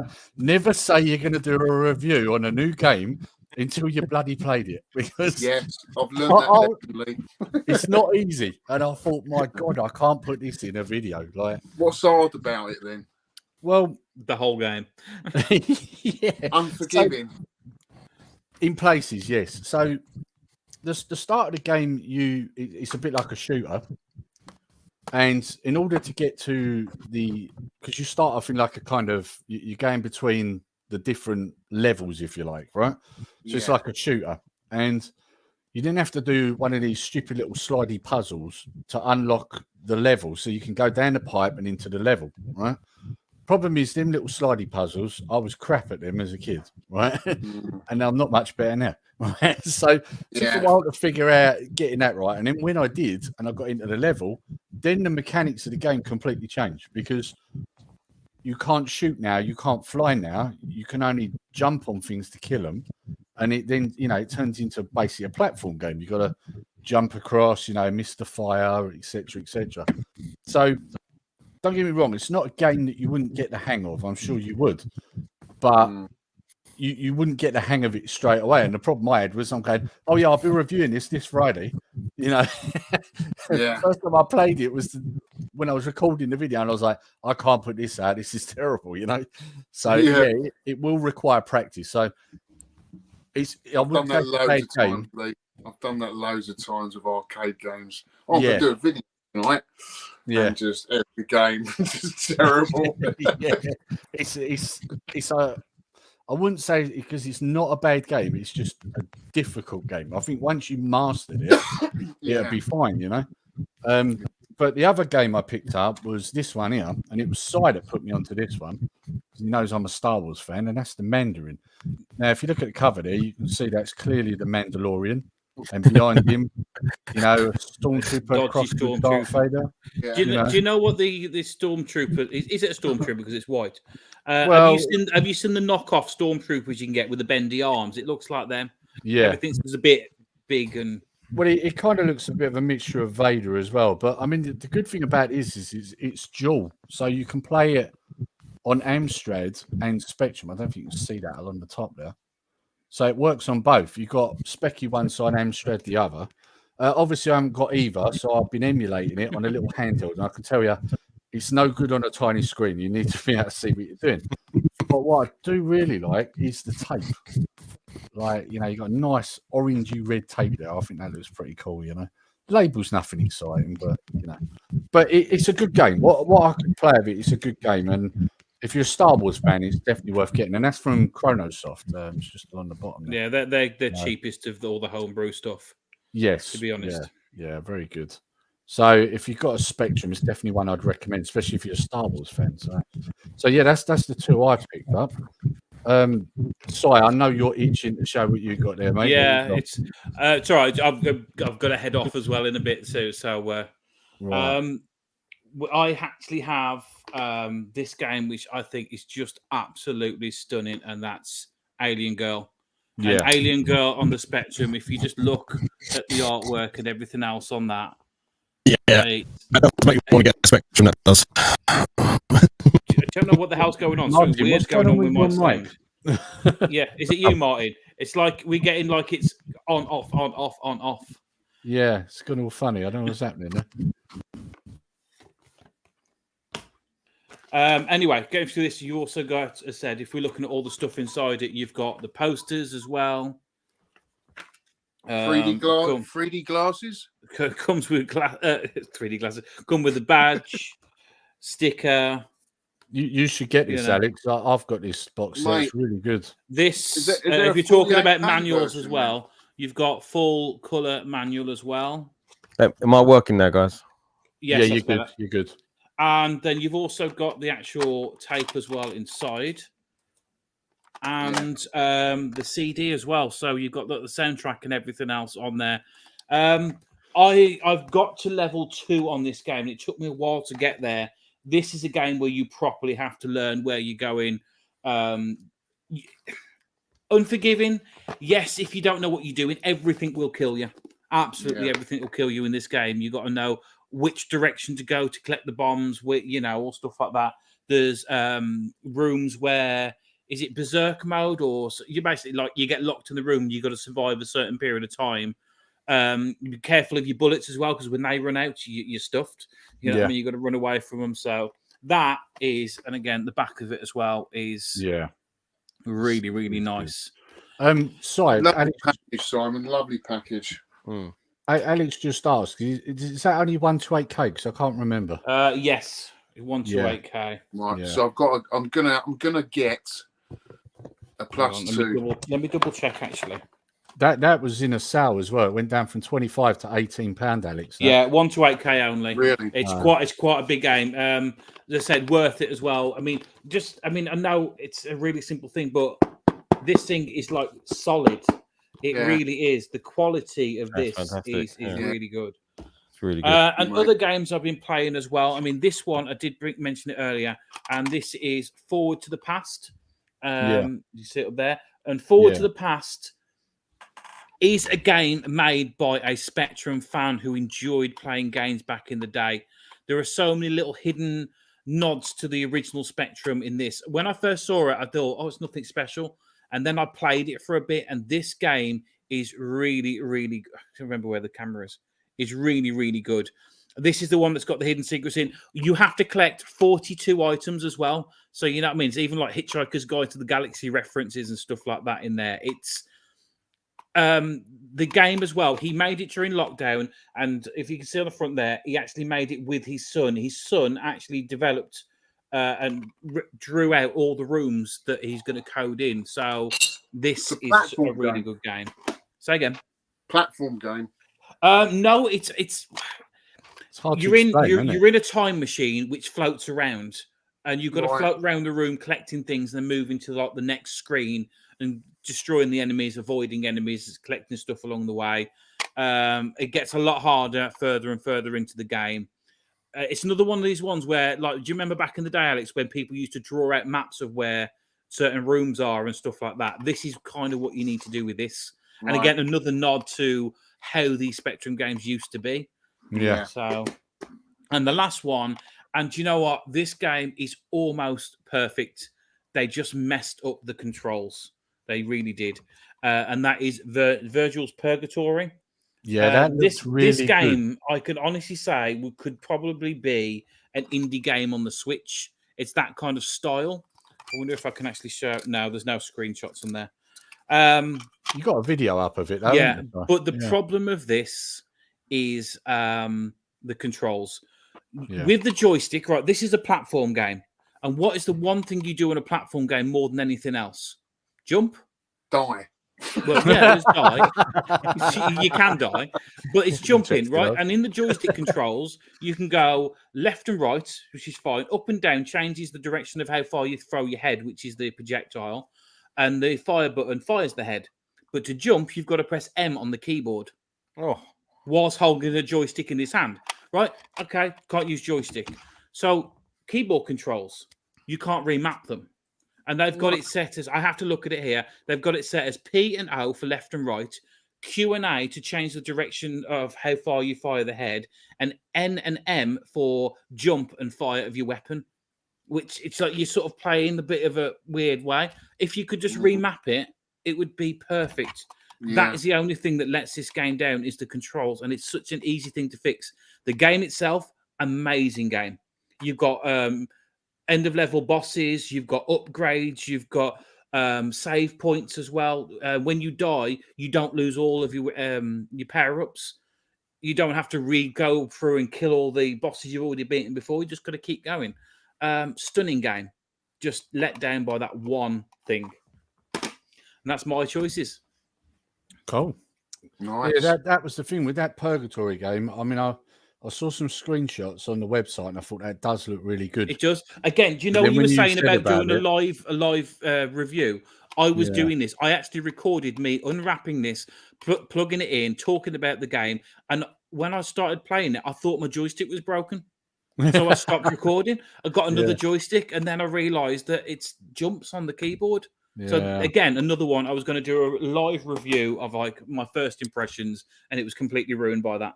Yeah, it's a shame, real shame. I think they had potential. That I really do. It does. You do get used to it, but you shouldn't have to. Yeah, that's true.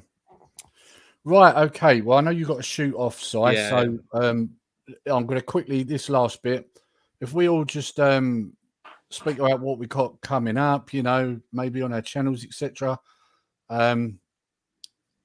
Martin, what you got coming up?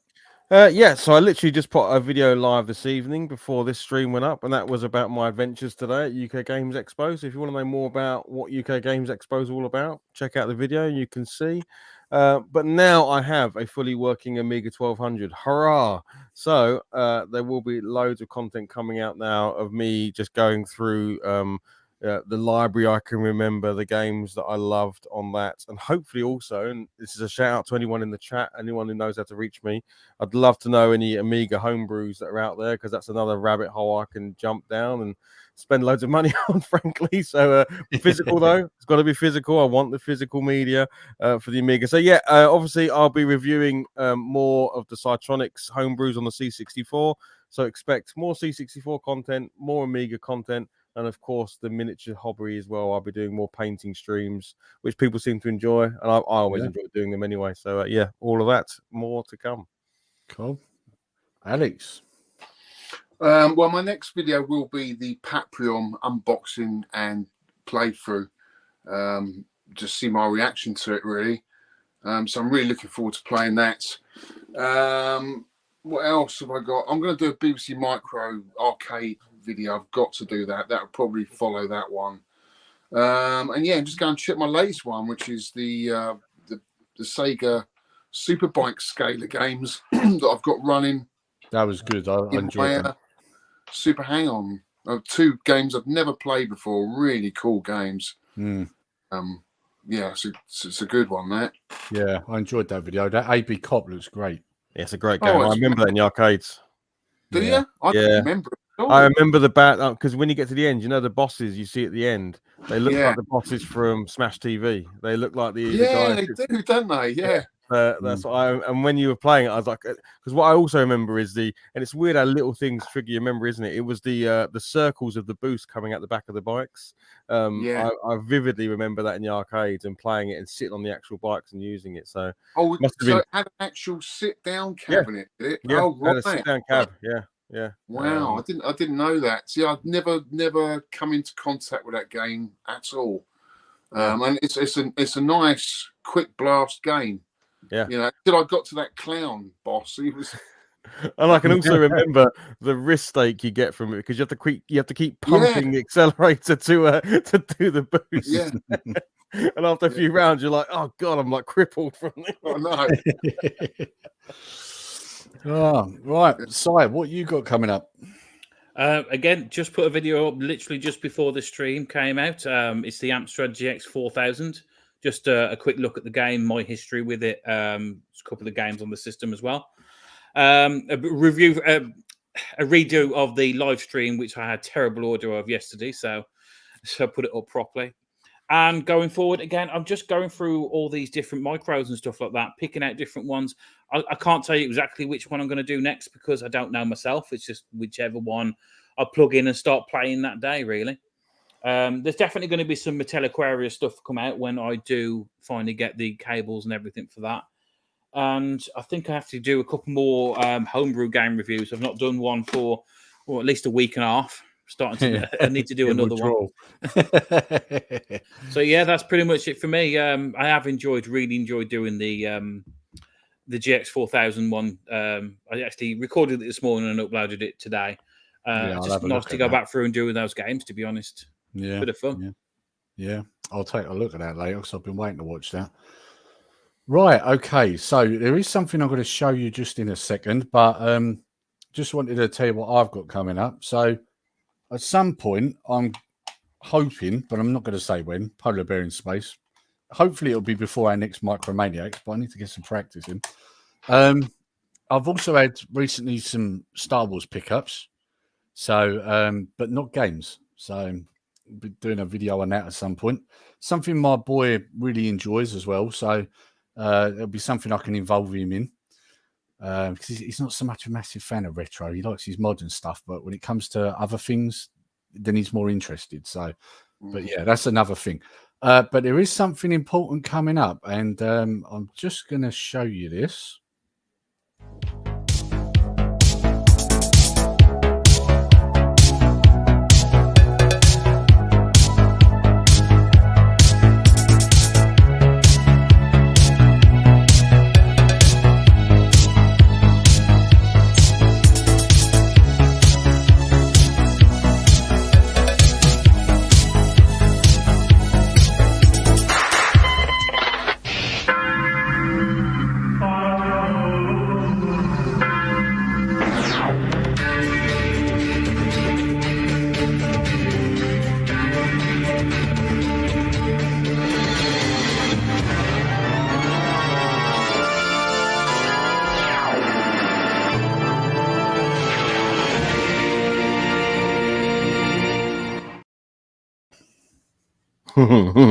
Yeah, I still can't believe it's happening. No, me neither. So, yes, as you would have seen there, guys, 14th of June, we're having Games Masters Dominic Diamond on. It's 7:30 on the Retro Chef's channel. And Retro Chef will ask him about his pants. Yeah. He actually did that. Do you know, I was so gutted when you had that quick, chat, that video chat, and I was working. I couldn't be part of it. And you guys were all talking about it after. I was like, oh, man. I was so gutted. Especially when you said, I was talking for about 15 minutes about his pants. I was like, yeah, oh, mate. Oh, it's gold. So, it's going to be great. I mean, obviously, basically, if I'm honest, Chef reached out, didn't he? And it all come together from there. And, it's great. So, obviously, it's like revisiting your childhood, isn't it? And, guys, like it said on the thing, if you've got questions, leave them on the Retro 5 Facebook page, or maybe shoot a few in the chat. Obviously, we won't be able to do everybody's questions, but we'll do our best. And like Chef said the other day, this isn't just for us, guys. This is for everybody, Who doesn't remember Games Master? We all remember it. It was an integral part of our lives, So it's just going to be great to be a part of it. So I'm really looking forward to it, and I know that Si is too. Mm-hmm. So, So that was all I wanted to say. I just wanted to mention that at the end that anyone that was in here that wasn't aware of it, that's going to be happening 14th of June, 7:30 on Retro Chef's channel. Right, all there is left to say really is thanks, guys, for everybody who's come on and been involved in the chat. The chat's been going crazy all night. It's been great. And also to my guests, you've all been brilliant. Always love doing anything with you guys. So it's good to be able to do a micro stream with all you guys together. So thanks for having us, buddy. Yeah, cheers. My pleasure. Thanks for having us on, Lee. No worries. It's always good. It's always good. I enjoy it, especially like when we did the Retro 5, Alex, and we had you on. How do I say this without sounding like I'm having a dig? You got good stories. That's what I like. You did always well, Alex. And that's not a bad thing. That's a good thing. So, good. Right, okay. So all there is left to do now, guys, and I should add at the bottom that all the people who are on here today have all been linked in the description below. That's that little ticker tape down the bottom. So yeah, all there is left to do now, guys, is what we always do, which is wave like you're on a dodgy 80s game show as we go out. See you later, guys. Thanks for being involved tonight. Hang on, isn't it the Queen's wave today? Oh yeah, maybe it is the Jubilee. That's right. Here we go.